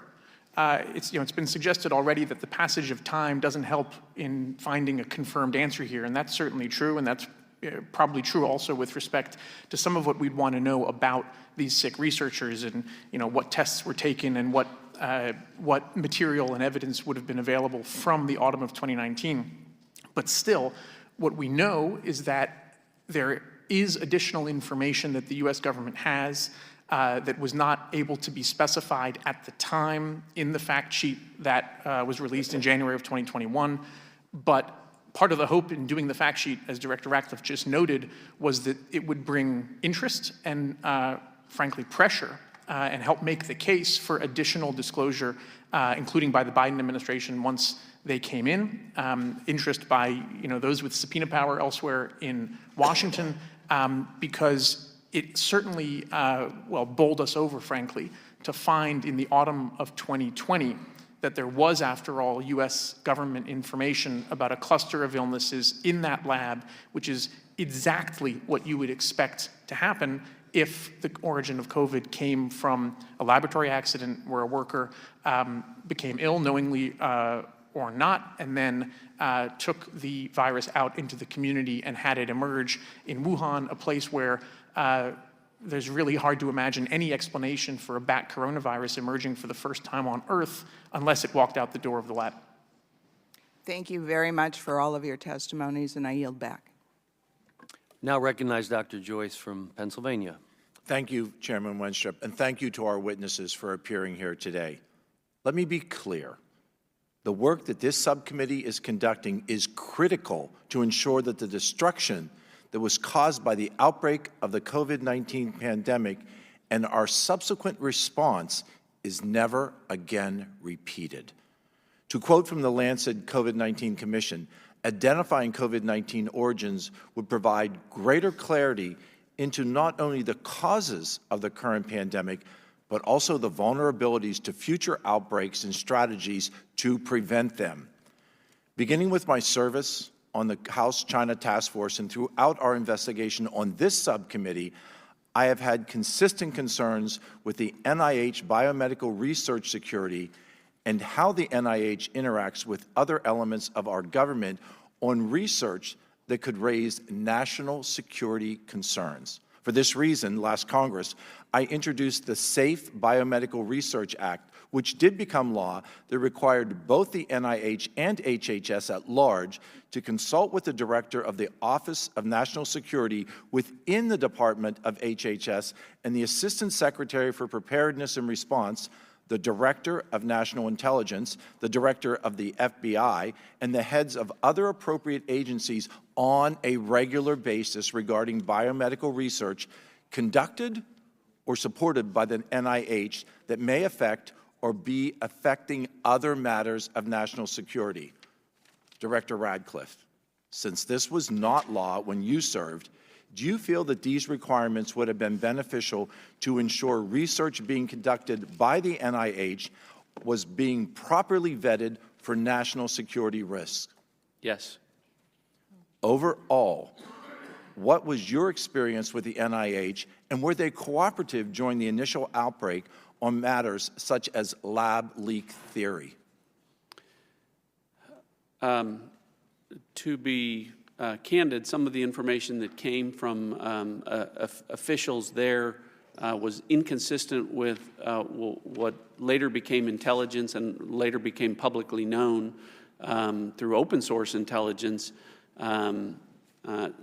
As has been discussed here, there are questions about relationships, including scientists from the NIH, and whether or not they had an interest in one theory over another, and how that would have been or should have been disclosed. In December of 2022, then Chairman of the House Permanent Select Committee on Intelligence, Adam Schiff, released an unclassified report on the origins of COVID-19, where he wrote, "At the onset, it is important to note that the first warning signs of an emerging novel virus will almost always come from public health authorities and their unclassified reporting." Director Radcliffe, to your knowledge, what mechanisms and processes exist between the intelligence community and public health authorities, such as the CDC, to coordinate the aforementioned dissemination of knowledge about the identification of novel diseases, particularly in countries like China? Well, with respect to China, particularly, it is not unusual for local officials to actually suppress intelligence from national leaders until a problem can be arrested or remediated. Sometimes lives depend on that. It's one of the interesting things about the events that took place and the fact that, as Mr. Feith testified, researchers became sick within the Wuhan Institute of Virology with symptoms that were consistent with COVID-19. There has been public reporting about intelligence that those patients, that those researchers became patients and were hospitalized. So without confirming the accuracy of that, what I would submit to you is, if that is in fact the case and those hospitalizations took place, the lab results and tests from those patients, if submitted for genetic sequencing, would be dispositive of the issue of whether or not those initial or patient zeros worked at the Wuhan Institute of Virology. I would submit to you that in China, there are not HIPAA considerations that prevent the Chinese government from accessing that. I would submit to you that if this took place, they have the answers to that, and I would submit to you that if the answers were exculpatory in nature, that information would have been shared by the Chinese government, which it has not. Had that information been shared early, could this have been a regional, a local endemic, as opposed to unleashing this pandemic onto the world? Absolutely. That is just one of many factors, and unfortunately, actions that the Chinese government took or did not take.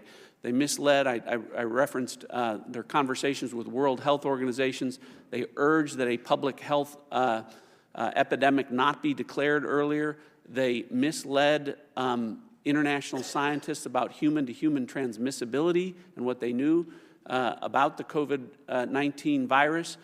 All of those things could have minimized and prevented the spread of this disease and surely would have saved millions of lives globally. Had China cooperated and not suppressed actions by the World Health Organization, could this pandemic have not spread worldwide? Yes. Again, I thank you for appearing today, and Mr. Chairman, I yield. I now recognize Ms. Green from Georgia for 5 minutes. Thank you, Mr. Chairman. I would like, for the record, to address something that one of our colleagues across the aisle was talking about, which was Asian hate in reference to President Trump. President Trump never spoke any language of racism or hate. He did, however, call, and many of us have called the COVID-19 virus the Wuhan flu, the China virus, because we feel it originated from China. I'd like to also state for the record that many viruses and diseases are named after the area that they come from, like the West Nile virus from West Nile, Uganda, Rocky Mountain spotted fever from the Rocky Mountains, Marburg virus from Marburg, Germany, Zika fever from the Zika forests of Uganda, Japanese encephalitis, German measles, and I could go on and on and on. We're really tired of the racism and name-calling, and it needs to end. But we're really talking about the origins of COVID-19 here today, which is shocking to me because, honestly, we've been talking about the origins of COVID-19 for 3.5 years. And every common sense American that I know pretty much understands where it came from. Came from the Wuhan Institute of Virology, and doesn't really care if the intelligence community says it did or didn't. I would like to point out that here we are. The intelligence community is able to figure out immediately who was leaking classified information in a Discord chat, but yet still doesn't want to say whether it came from the lab or didn't come from the lab. The intelligence communities seem to release or not release information based on how the information will affect the government that it seems to protect. Yet, unfortunately, so many times, it doesn't release or not release the information, the people that it serves, and I'll remind everyone, is paid for by the taxpayers of America. I would like to point out that the State Department fact sheet on January 15, 2021 knew a lot of information about the Wuhan Institute of Virology. So that means our intelligence community knew a whole lot more before that. They knew the U.S. government believes that there were several researchers inside the Wuhan Institute of Virology became sick in the autumn of 2019. Before the CCP first reported cases of COVID-19. They also knew that the CCP was preventing journalists, investigators, and global health authorities from accessing the Wuhan Institute of Virology. They also knew that starting in 2016, well before this, the Wuhan Institute of Virology was researching the bat coronavirus with the closest relationship to SARS-CoV-2, 96.2% similar. The Wuhan Institute of Virology has published record of dangerous gain-of-function research. And the State Department memo also said that the U.S. government determined the Wuhan Institute of Virology collaborated on publications and secret projects with the CCP military since at least 2017. And you know what else we know? We know that Dr. Fauci in the NIH funded through grants, Eco-Alliance, with the gain-of-function research. We know that for a fact. Our government paid for it. Our taxpayers, unfortunately, unknowingly, paid for it. So we know all this to be true, and we know it was going on at the Wuhan Institute of Virology. Mr. Lowenthal, with your dedication to being an analyst of information, why is it so hard to determine whether COVID-19 came from the Wuhan Institute of Virology or not? Because the Chinese will not give us access to the information that we need. If they gave us the kind of access that Mr. Feith was talking about, if they gave us samples, if they gave us access to the records, and you will never be sure with the Chinese whether they're giving you the access that you want. We're never going to be able to say with a high degree of certainty. It's not. May I respond to something else that you said in your comments, Ms. Green? There is a vast, vast difference between tracking a leak on a social media site and determining the origins of this disease. And to compare the two is entirely fallacious, ma'am. Dr. Lowenthal, you've said that you keep your intelligence claims and information nonpartisan. In 2018, Mr. Lowenthal, you were quoted in the New York Times saying that President Trump is the best president that Russia ever had. That sounds pretty political to me. But I was no longer an intelligence officer at the time, ma'am. I'm a private citizen. Well, I think you have a difficult time keeping your political opinions out of your political analyst. Mr. Ratcliffe, you are quoted as saying, to this day, the CIA, unquestionably the world's premier spy agency with an unrivaled capacity to acquire information and near limitless resources to do so, has continued to state that it does not have enough information to make any formal assessment. To put it bluntly, this is unjustifiable and a reflection not that the agency can't make an assessment with any confidence, only that it won't. Could you elaborate, please, Mr. Ratcliffe? Well, I've talked about the overwhelming evidence on and intelligence on one side of the ledger that supports that the lab leak is the only plausible assessment at this point in time, and that conversely, that there really at this point isn't anything that ties COVID-19 to nature. I talked about the fact that no environmental source, no intermediate host, no reservoir species, nothing has ever been published that COVID-19 existed in any animal or species before the pandemic began. We make assessments all the time in the intelligence community with a fraction of the intelligence that we have available to us here. Again, I think this is a matter of won't, not can't, and I think that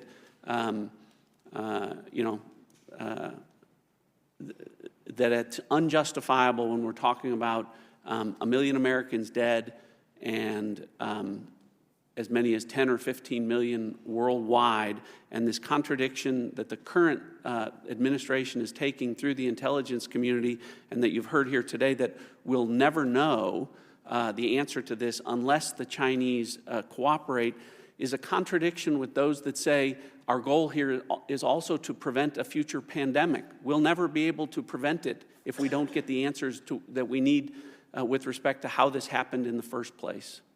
Thank you, Mr. Ratcliffe. I think it's an issue of won't, not can't as well, and perhaps we need to look deeper into whether was China trying to sway possibly an election, a presidential election, or was it some type of bioweapon? I yield back. Thank you. I now recognize Ms. Dingell from Michigan for 5 minutes of questions. Thank you, Mr. Chairman. Thank you to both you and Ranking Member Ruiz for holding this hearing, because I do think this hearing matters more than anyone does. Unfortunately, discussions, debates, and investigations in this country have become highly politicized in every arena. Okay, in the Congress, we expect it. But I hope we can minimize it on this committee, because I am worried about the next virus that's already out there. We're reading about them popping up everywhere right now, and I think we all want to be prepared.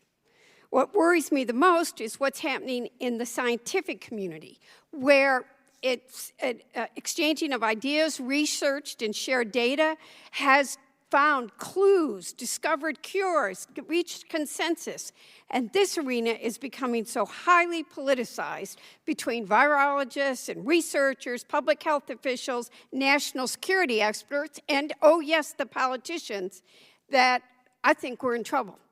To quote the Wall Street Journal this morning, these divisions and a lack of transparency from Beijing have hobbled efforts to determine how the virus first infected humans. I hope our committee can work together to address that. So today, I want to focus on a couple things I think we can all agree on and raise a couple of other issues. First, China has not been forthcoming. I think all three witnesses would agree to that, and I think everybody on this panel would agree to that. I strongly echo my colleagues' calls from both sides of the aisle that we need greater transparency from the Chinese Communist Party regarding the Wuhan Institute of Virology, especially if we want to prevent further pandemics. And the further we get away, the more complicated it becomes. Second, here's a reality. With respect to our witnesses, I do not believe that we have certainty in either direction as to how this virus started. Lots of us have opinions. Lord knows how many papers have been written, intelligence investigations undertaken, studies abound. And as we've heard today, some are firmly in the camp that it was a lab leak. Some say it appears to be a zoonotic transmission from an animal. I've been up endless nights. I'm not a scientist, but trying to study it, talk to people. But I think here's a fact. No one definitely knows. A report by the Senate Republicans that was released yesterday on the pandemic's origins said, to quote, after 18 months of research, the team that worked on the Senate report acknowledged it was unable to definitely pinpoint the source of the pandemic, which has killed, everybody here has talked about the million Americans, but it's killed 6.9 million people worldwide. We should all be worried about this and want to stop the next one. I think there are areas of agreement. While the intelligence community has not reached a conclusion on the exact origins of the pandemic, there appears to be a scientific consensus that this specific virus does not appear to have been developed as part of biological warfare. Now, let me be really clear. This doesn't mean we don't have to worry about other forms of biological warfare. But in this instance, the Office of the Director of National Intelligence declassified a statement states, quote, we judge the virus was not developed as a biological weapon. And other foreign countries and other scientists, there seems to be consensus on that. Next, some of my colleagues have pointed to the fact that the bat coronavirus, known as coronavirus RATG13, shares 96% sequence, similarly to the SARS-CoV-2, which is a virus that was responsible for COVID-19. To be clear, there is scientific consensus that this while everybody would say, oh, well, that's where it should be, that 4% difference represents decades of evolutionary distance from the virus that caused the COVID-19 pandemic. To put it in perspective, the National Human Genome Research Institute has found that fruit flies are nearly 60% genetically similar to us as humans. We're different than fruit flies. And third, while my Republican colleagues have attempted to draw conclusions based on reports of the Wuhan Institute of Virology researchers falling ill with symptoms consistent with COVID-19, the Office of Director of National Intelligence declassified assessment clearly indicates this is not diagnostic of the pandemic's origins. In fact, for the record, in November of 2019, I had 103 fever for 3 weeks. I ended up at infectious disease doctors at the University of Michigan and here, and no one knows what it was. And all the autos are located in Wuhan. But that's anecdotal. That's not a fact. We don't have facts. So, and I also want to say that, in 2018, we were getting warnings from the State Department of the lack of safety at the Wuhan airport, or at the Wuhan lab, and what were people doing? So I'm going to ask one question quickly. Dr. Lowenthal, is there any reason to doubt the validity of the intelligence community's determination on anything I just described? No. So I guess I'm going to have to conclude because I'm out of time. I could keep going, but I would like to submit both the declassified office of the Director of National Intelligence Assessment and the peer review paper published by more than 20 leading virology researchers titled The Origins of the SARS-CoV-2, a critical review into the record. And I'd like to ask the chairman if he might ask his Republican colleagues on the Senate side if they would share their study for the members to read. Without objection, and the other is public. So I think it would be good for all of us to circulate it. With that, I want us all to work together. I take this virus very seriously. I don't want to see it again. So we're not going to solve it partisanly. We're going to solve it working together. Thank you, Mr. Chairman, and I yield back. I now recognize Dr. Jackson from Texas for 5 minutes of question. Thank you, Mr. Chairman. I appreciate it. Thank you to our witnesses for being here today.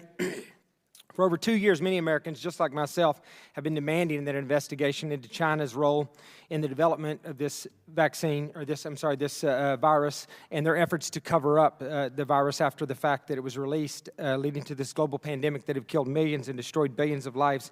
We've been demanding that for a while. I'm glad we're doing this now. I think we're way behind the power curve on this, but I just want to start off by saying, other than the Chinese government, the entities most aggressively trying to actively spread misinformation about the origins of COVID, trying to actually create and spread what they would have you believe was scientific evidence or scientific opinion, and I'm referring in particular to things like the proximal origins document, a document that was intended to provide fodder to harass, label, threaten, cancel, destroy anyone with any other opinion, specifically an opinion that this came from a lab, from the Wuhan lab in particular, an opinion that we know now was accurate.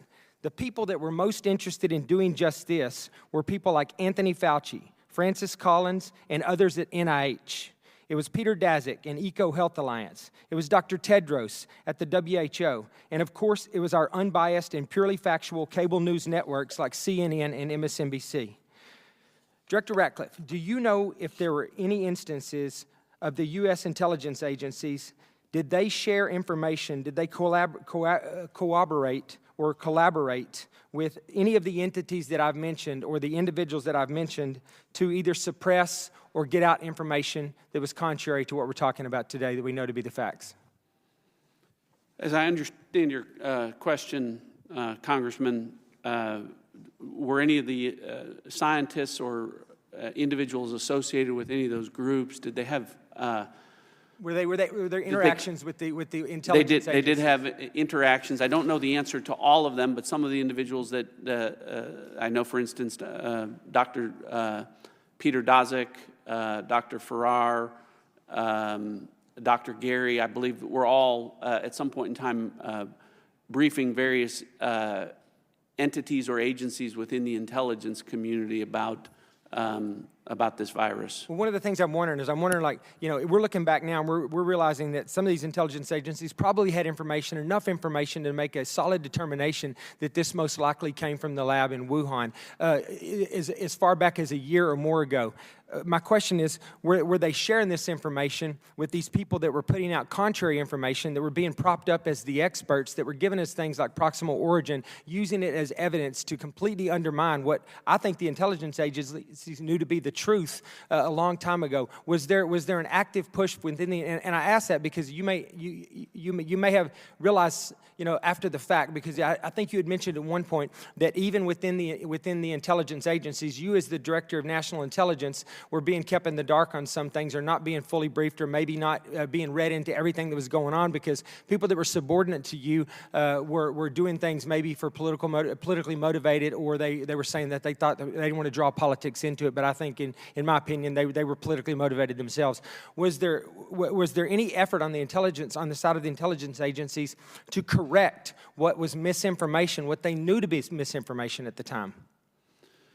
Well, I can only speak to the personal knowledge that I have, and the efforts that I engaged in was, as we found information and intelligence that was inconsistent with things that were some of the individuals that had consulted with the intelligence community had stated. we went through a process to declassify as much of that so that you would be aware. Or the State Department fact sheet that has been referenced a number of times about researchers being sick at the Wuhan Institute of Virology, coronaviruses, including the one most similar in nature to what became COVID-19, and the Chinese military's involvement. Those were all pieces of intelligence that I worked to get out publicly with Secretary of State Pompeo through a declassification process. So from my standpoint, my personal knowledge was where we became aware of inconsistencies like that, we did our best to make that information available publicly. Thank you. I mean, I guess what I'm a little bit worried about is I'm just worried that there was a process here where the intelligence agencies were purposely not sharing information or not coming forth with the information that they knew to be true because they were being influenced politically by what was going on in the White House or elsewhere. Yeah, and I think that, as again, I didn't just, there were instances that were documented by the analytic ombudsman that reflect the fact that when it came specifically to China, the country of China, that some of our intelligence and our analytic judgments were impacted by partisan politics and the desire for intelligence not to be used by one party as opposed to another. Right, and I bring this up because I think it happens in this administration for the last 2 years. It's happened in the military. I think it happens in our intelligence agencies. These are people that we pay to be nonpartisan, to protect us. We pay them because of their expertise so that they can make sure that our national security is intact. And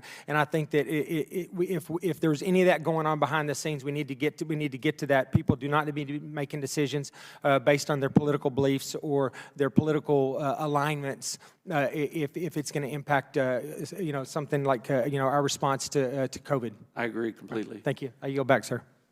I now recognize Mr. Garcia from California for 5 minutes. Thank you very much, Mr. Chairman. Thank you to our witnesses. I do want to start, Mr. Chairman, by just responding to one of the committee members who just made some comments trying to link the origins of COVID to some of the national security leaks that are very concerning that we've been discussing recently.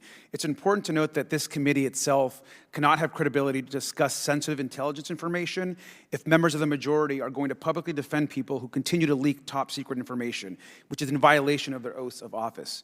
This member of the committee, these members of the committee have defended Jack Teixeira, who has been arrested for leaking classified information. Let's be very clear, just to clarify that, he was no whistleblower. He wasn't telling the truth or trying to serve the public. And all the evidence shows that he has recklessly shared classified information to impress friends in a private chat, of which was also racist memes and jokes. If he is found guilty, he should be held fully accountable under law, and anyone who defended him should be ashamed. And so, again, we want to ensure that if we're going to actually talk about important information, the origins of COVID, we should actually focus on COVID, on the pandemic, and not trying to link this to someone who betrayed our country. I yield back the remainder of my time. Thank you. I now recognize Mr. Cloud from Texas for 5 minutes of question. Thank you all for being here today. Thank you, Chair, for continuing this investigation. So important to where we need to go in the future. You know, Director Ratcliffe, I promoted you maybe in one way, but you mentioned some of the stuff coming up with that China did to cover up a lot of what happened. We know they hoarded PPP, they silenced dissenters, they blocked investigations into the Wuhan lab. They've, as you mentioned, blamed service members, they've destroyed data, and so where we don't have maybe evidence of the definitive evidence of the origin, it certainly seems like we have evidence of a cover-up. Now, you know, I'm aggrieved by that, but I'm not surprised that godless communist countries do bad things. What has been extremely concerning and surprising, I think, to a lot of Americans is to see how certain aspects of our government has, in a way, misled them through the last few years. And you've mentioned that you have pretty high confidence that this did not have natural origins. Now we have the Department of Energy and the FBI now say that the lab leak is the most likely scenario as well, which, you know, you mentioned all the apparatuses at our intelligence, world-class, world-leading tools that our intelligence community has, and it boggles the mind of the American people to see that 3 years later, the intelligence community is finally coming around to where the American people were, you know, about 3 years ago. Could you speak to, can you elaborate on how you developed your degree of confidence to the extent that you can. I realize there's information you cannot share. But. Well, I've talked a little bit about it today, but I think, this highlights one of the, the comments that the Congresswoman from Michigan was making earlier about no one can know with certainty. I actually agree with that at this point in time, but we don't have to in making intelligence community assessments. We have to have some level of confidence. It can be low, it can be moderate, or it can be high. So I have been very clear that when we look at all of our intelligence, much of it is circumstantial, and with circumstantial evidence, you can never know with certainty. But that doesn't mean that you cannot make an assessment with some level of confidence, and the more I have learned about this, and the more I have seen, and again, as the person who had more access to our intelligence for the first year, as much as anyone in our government, my level of confidence became higher. The things that others were supporting for a natural origins approach have fallen away, and some of the people that were promoting that have been revealed to have had conflicts of interest in perhaps promoting that as a theory. But again, I go back to the fact that at this point in time, 3.5 years later, no scientist in the world can point to anything from an environmental standpoint that ties COVID-19 to nature. On the other side of the equation, you have all of the things that we've talked about, China's obfuscation, and the fact that they have the best access to the intelligence that would be diagnostic and dispositive, and yet they have shared none of that with us. And if they had any that was indicative or diagnostic that this was naturally occurring, why wouldn't they share that? If there was no one to blame for this pandemic, why wouldn't they share that information? I think the answer is that they know certainly, or they either they don't know the answer or they don't want to know the answer, because like me, they know that the intelligence certainly points to lab leak as the most plausible assessment, the only one supported by intelligence, science, and common sense at this point. Now, you developed this high degree of confidence. Could you speak to about when? Was it earlier or later in the process? When I became the Director of National Intelligence, I had seen the prior assessments. I had been a member of Congress on the intelligence community. I said, show me all of the intelligence that we have, and I was frankly surprised how little we had supporting natural origins, how much we had, circumstantial or otherwise, that supported the lab leak. And over time, again, some of the explanations for natural origins became less and less likely. Again, I was told that some of this would appear over a course of months. We've now been 3.5 years, and we haven't identified an intermediate host, a reservoir source or species, any of those things. So pretty rapidly, which is why I talked about the process that Mike Pompeo, Secretary Pompeo, and I went through to declassify some of this with the hope that the next administration would declassify more information while protecting our sources and methods, and that this body would hold hearings. Unfortunately, 2 years went by without any hearings in this body into the origins of COVID. So, I'm grateful that we're getting there, but these are things that should have taken place a long time ago. Now, you've alluded that even as the DNI, you had trouble sometimes getting information from the intelligence community, and could you speak to that? Well, I think there was at times reluctance, and as I've commented, that the independent analytic ombudsman found that there were instances where, particular to China, some intelligence was being suppressed so that it could not be used to support policies that the administration in which I was serving, the Trump administration, could use that, and that was improper, I think I've addressed that. Yeah, to me, that's one of our major concerns from an oversight perspective is looking into, an intelligence agency that seems to gone wayward in some of these aspects. And Dr. Lowenthal, while I certainly appreciate some of your comments, I think the intelligence community may have drifted since then, and so it's important that we look into this. I'm sorry, my time's up. Thank you, Chair. I now recognize Dr. McCormick from Georgia for 5 minutes. Thank you, Mr. Chairman.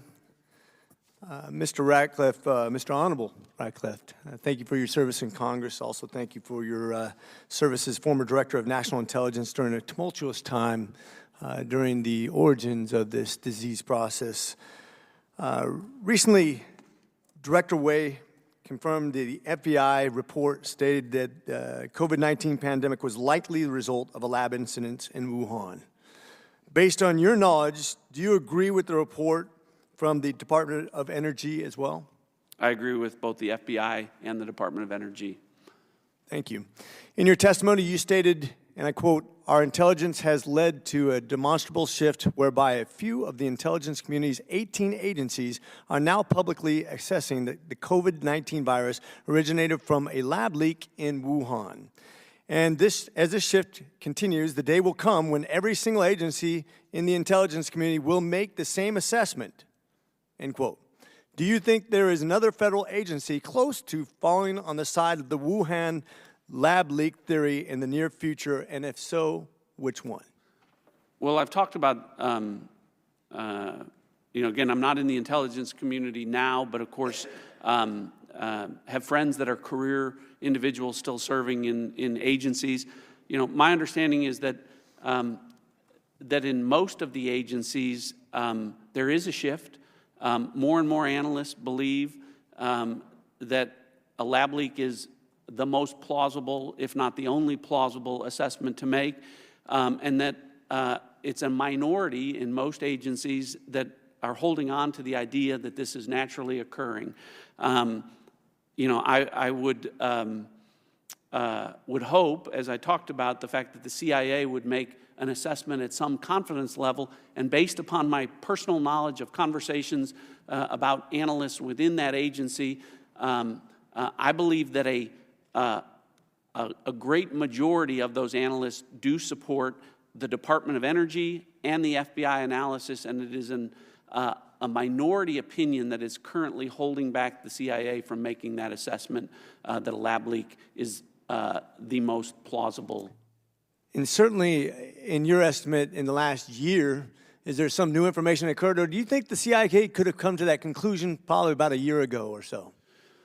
Well, I think we certainly could have, all agencies within the United States intelligence community could have made an assessment at some confidence level a year ago on this in favor of a lab leak.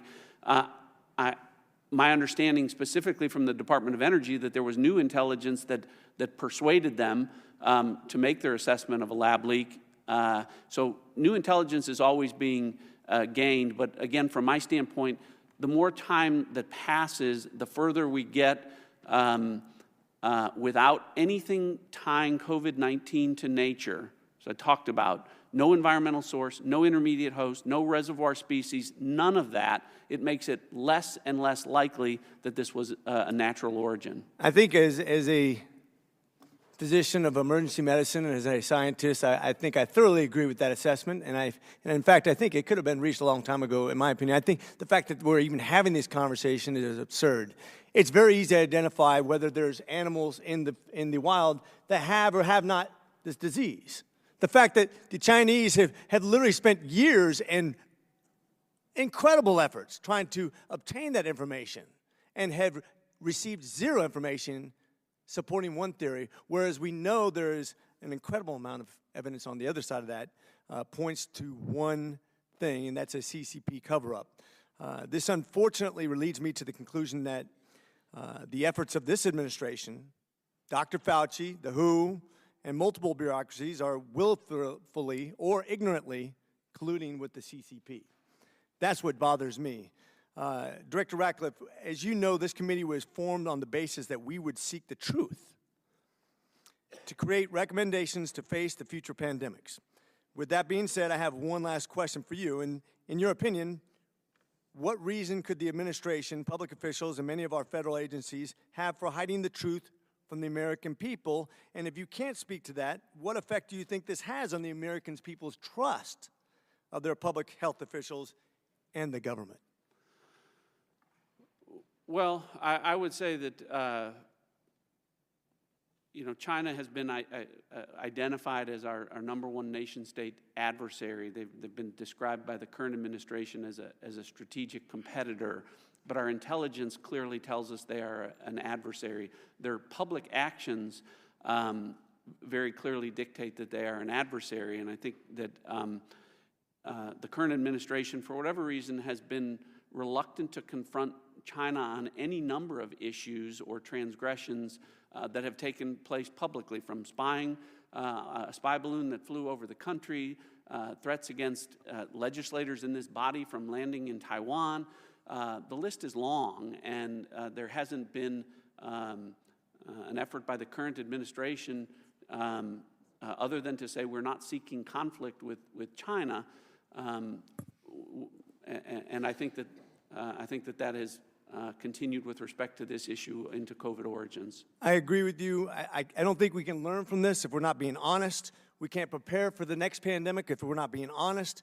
We have obvious answers that we want to ignore. I think we've been biased. I think we have to really acknowledge this. If we're going to prepare for the next virus, Mr. Chair, I think we cannot disallow that we've already had multiple viruses from animals in the past, but we're not doing what we need to prepare for with Wuhan leaks and disallowing gain of function. With that, I yield.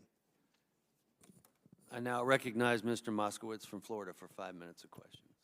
Mr. Chairman, thank you.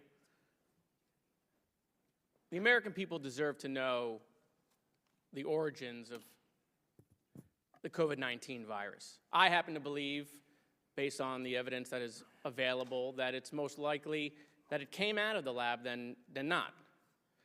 But for the families who lost loved ones to COVID, they don't have an answer. For the businesses that were shut down, they don't have an answer. For the folks in nursing homes who couldn't have their loved ones visit them, they don't have an answer. And I know all of this because I'm the only one in Congress who ran a COVID-19 response operation as the Director of Emergency Management for the state of Florida. I'm the only one who had to go to China to buy masks and buy nasal cannula oxygen and buy ventilators and having to buy viral media and universal media and having to get all of that stuff from around the world, competing with everybody but Antarctica, because this country was not prepared to take on a pandemic. Those families deserve to know. My dad, like some others, was diagnosed with cancer during COVID-19. We couldn't be with him in the hospital during treatment. Those families have a right to know. Students who weren't in school have a right to know. But also, I think the American people have a right to know why so much misinformation was spread about COVID-19 in this country by President Trump. Let me just read some of the greatest hits from President Trump. China's been working very hard to contain the coronavirus. The United States greatly appreciates their efforts and transparency. It will all work out well. In particular, on behalf of the American people, I want to thank President Xi. Okay. I just spoke to President Xi last night. And you know, we're working on the problem, the virus. It's a very tough situation. I think he's going to handle it. I think it's handled very well. We're helping wherever we can. Just had a long conversation with the president of China. He's strong, sharp, powerful, focused on leading the counterattack to the coronavirus. He feels they're doing very well, even building hospitals in a matter of days. Great discipline in taking place in China. President leads strongly in a very successful operation. We're working closely with China to help. I think China was very, professionally run in a sense. They've got everything under control. I really believe they're going to have it under control very soon. In April, supposedly it's going to die with the hotter weather, and that's a beautiful date to look forward to. But China, I can tell you, is working very hard. We have very few people in this country with COVID, and you know what? They're getting better. They're all getting better. I think the whole situation will work out well. We pretty much shut it down coming from China. We only have 15 people with COVID. And, 15 within a couple of days, it's going to go down to 0. That's a pretty good job we've done. It's going to go away, hopefully at the end of the month, and if not, hopefully soon after that. I could keep going. This goes on, and every day it goes on, there were more and more cases in this country. And so we have to find out why the president was spreading that information. We heard about this paper, Proximal Origins paper, in the committee. And we heard from members that this paper specifically said that they didn't want to investigate the lab leak at all. That is not true. Here's the quote from the paper. "We must therefore examine the possibility of an inadvertent laboratory release of SARS-CoV-2. So I don't know why we continue to spread this misinformation. I also think one of the things we should learn, because the document that Mr. Radcliffe has been reading from as part of his testimony suggests analysts appeared reluctant to have their analysis on China brought forward because they tend to disagree with Trump administration policies. Well, one of the things I also think we should investigate is, did the professionals not share the information they had with the president because they didn't trust the president because every single day he was going out saying this stuff? Or better, going out and telling people they can drink bleach, or they should just go out and put light in the body and we'll get rid of COVID. I mean, this went on for a long period of time. So yes, we need to investigate. We need to investigate the origins of COVID. We need to know what we knew when, and we need to share that with the American people, and we need to know why President Trump, who was in charge when COVID happened, he was in charge when COVID got out of control, why he didn't tell the American people the truth. I yield back. I now recognize Mr. Jordan from Ohio for 5 minutes. Thank you, Mr. Chairman. Mr. Ratcliffe, I think Dr. McCormick was on to the right question. It seems to me the fundamental question is why? Why did they lie to us? And why is it taking so long? You point this out in your testimony. Why is it taking so long for every government agency to admit what we all know? Because belief in a lab leak as the origin of, as the start of this, is not a conspiracy theory, is it, Mr. Ratcliffe? No. Why is it taking so long then? I mean, you knew that early on, right? If I look at you, you knew that you were confirmed, I think, in May of 2020, and you knew that within weeks that this thing came from a lab. In fact, you say that, I think, in your testimony. You say a lab leak is the only explanation, only credible explanation. If this were a trial, the preponderance of the evidence is all on the side of the lab leak. You knew that within weeks. So why did the government not tell us the truth? Well, I think, you know, when you look at the intelligence community report that the Biden administration put out in October of 21, they acknowledge that China's refusal to cooperate, but the report in any way ignores what I think is the inescapable fact and reality that if the CCP had anything exculpatory, anything at all, anything that would be helpful to showing that no one was to blame for this, right, that this occurred naturally, that they would share that. And, you know, why not share data, samples, research, everything that tends to show that they had access to, that would tend to show that this was naturally occurring and tend to show that lab leak theory really was a conspiracy theory. But they didn't do that because they couldn't do that. And to me, that's why making an assessment with some level of confidence is something that should have been done a long time ago by the intelligence community. Yeah, we need to protect sources and methods.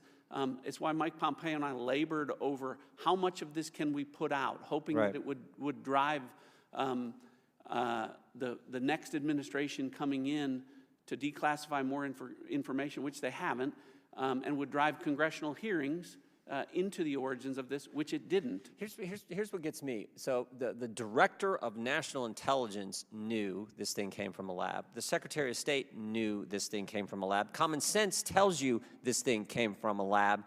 And frankly, even the guys who called us names knew it came from a lab because we have their emails. We have their emails from the start. Mr. Gary says, I don't know how this happens in nature. It'd be easy to do in a lab.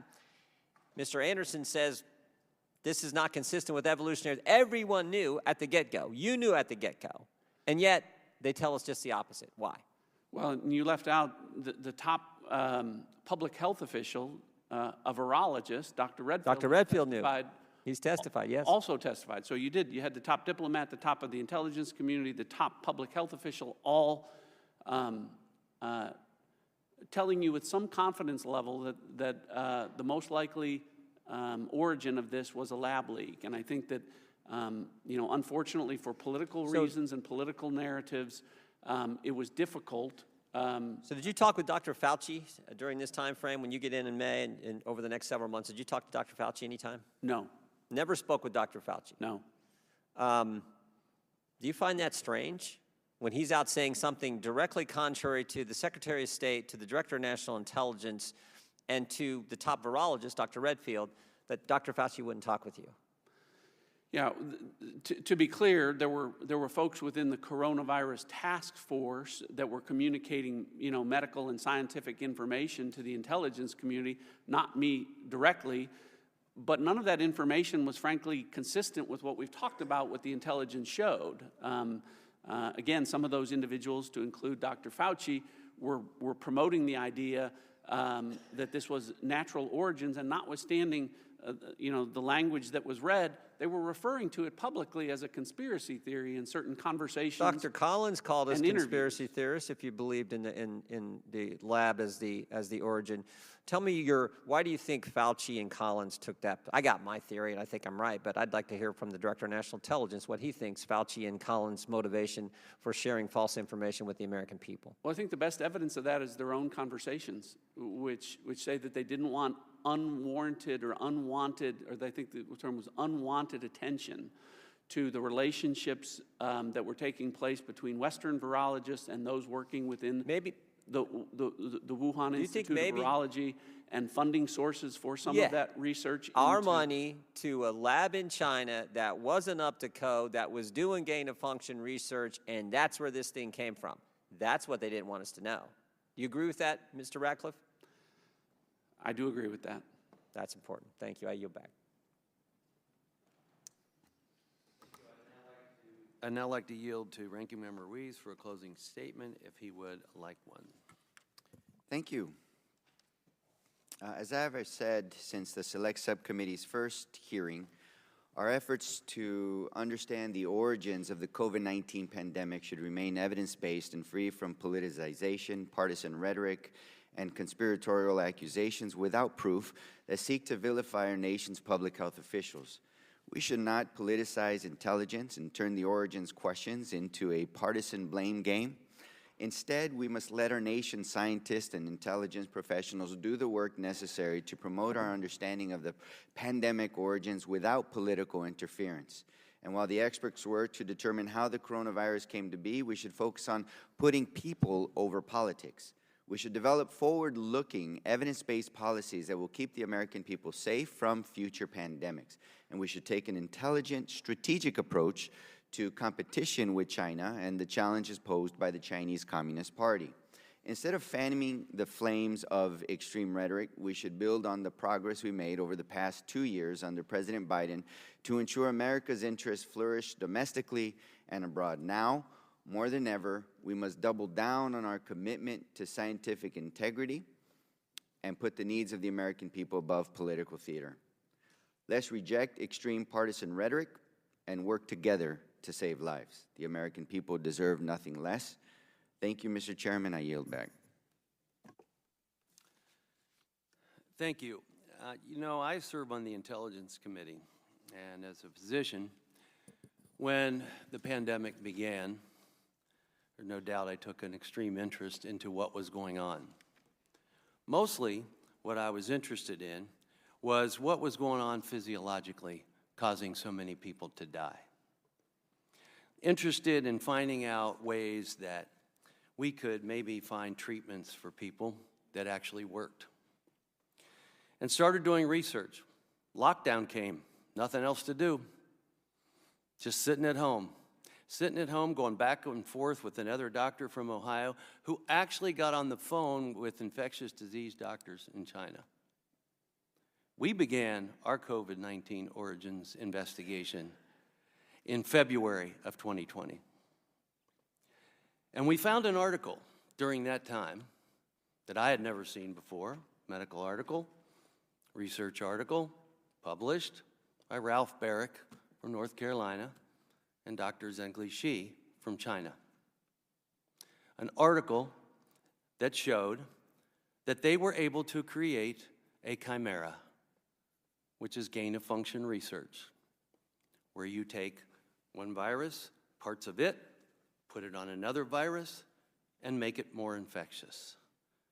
I'll never forget, I'm not the one who found it first, the other doctor did, and he called me and said, "You won't believe this," and sent it to me. And I thought, oh my gosh, This is extremely alarming.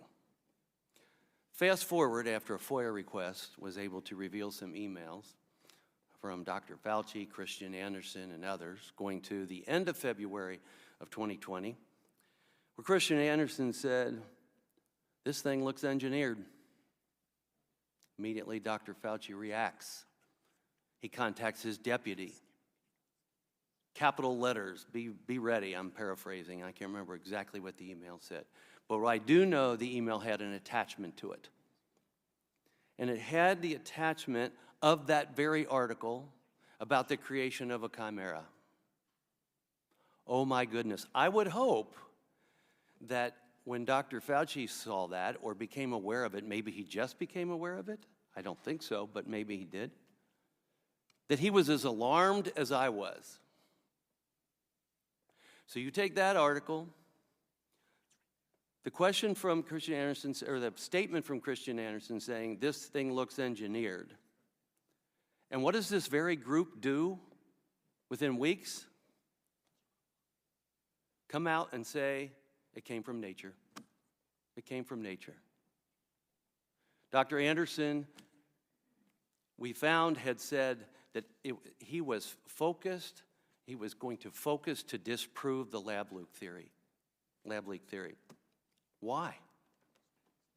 Why? What is the motive for that? That is very reasonable to ask that question. Mr. Moskowitz, I guess, wasn't here for the other hearings. He's not on this subcommittee regularly, so he doesn't understand that that's actually what Christian Anderson said, that I'm going to focus to disprove the lab leak theory. And they wrote Proximal Origins, got it published. How can we not question this motive? And if we are going to do all that we say we want to do with this committee to move forward, we have to consider these types of things, the motives, whether they're political or personal, so that we don't let someone else do that again in the future. As I mentioned, I'm on Intelligence Committee, so I'm able to get intelligence that others weren't able to get. And under Chairman Schiff, there was an unwillingness to investigate this together. The good news is, in the Intelligence Committee, that rift is now gone, and we work together very well. But at that time, since there was two separate reports coming out of the Intelligence Committee in the House, Democrats reported, in their report, they concluded there was no need to search any further for the origins. What good would that do? Well, that's changed, fortunately, in this committee and across the entire Congress, and apparently with the President of the United States as well. And I'm glad he ordered the 98 Commission, but to date, I've seen less from the Commission than I've seen on my own work on the Intelligence Committee.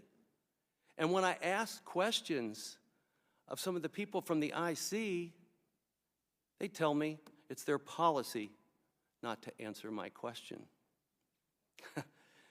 Dr. Lowenthal, you referenced it before. You know what the statute is. They cannot have that type of policy. And that's why we want to know more. And fortunately, I have been able to work through some of that to some degree with Director Haynes. And I give her credit for being open. But overall, let me just say this. I am grateful for this opportunity that we now have in the House. It's long overdue. And I'm grateful to Speaker McCarthy for putting this select subcommittee together. And I'm grateful for Dr. Ruiz. He's been a friend for a long time. We've worked on a lot of health issues together as physicians, and I believe that if we continue to work together, we can produce a product. You know, the pain of this pandemic, in one way or another, has understandably evoked emotions from everyone on this committee and everyone in Congress and everyone across America. But at the end of the day, I do believe we can and we must produce a product of truth and accountability. And I'll keep repeating what I'm after. I want us to be able to predict a pandemic, prepare for a pandemic, protect ourselves from a pandemic, and prevent a pandemic if we can. And with that, I yield back. Where's my closer? I want to thank all of you for being here today and for being witnesses for us. I greatly appreciate what you have done. and what you have said and participated. And with that, this meeting is adjourned.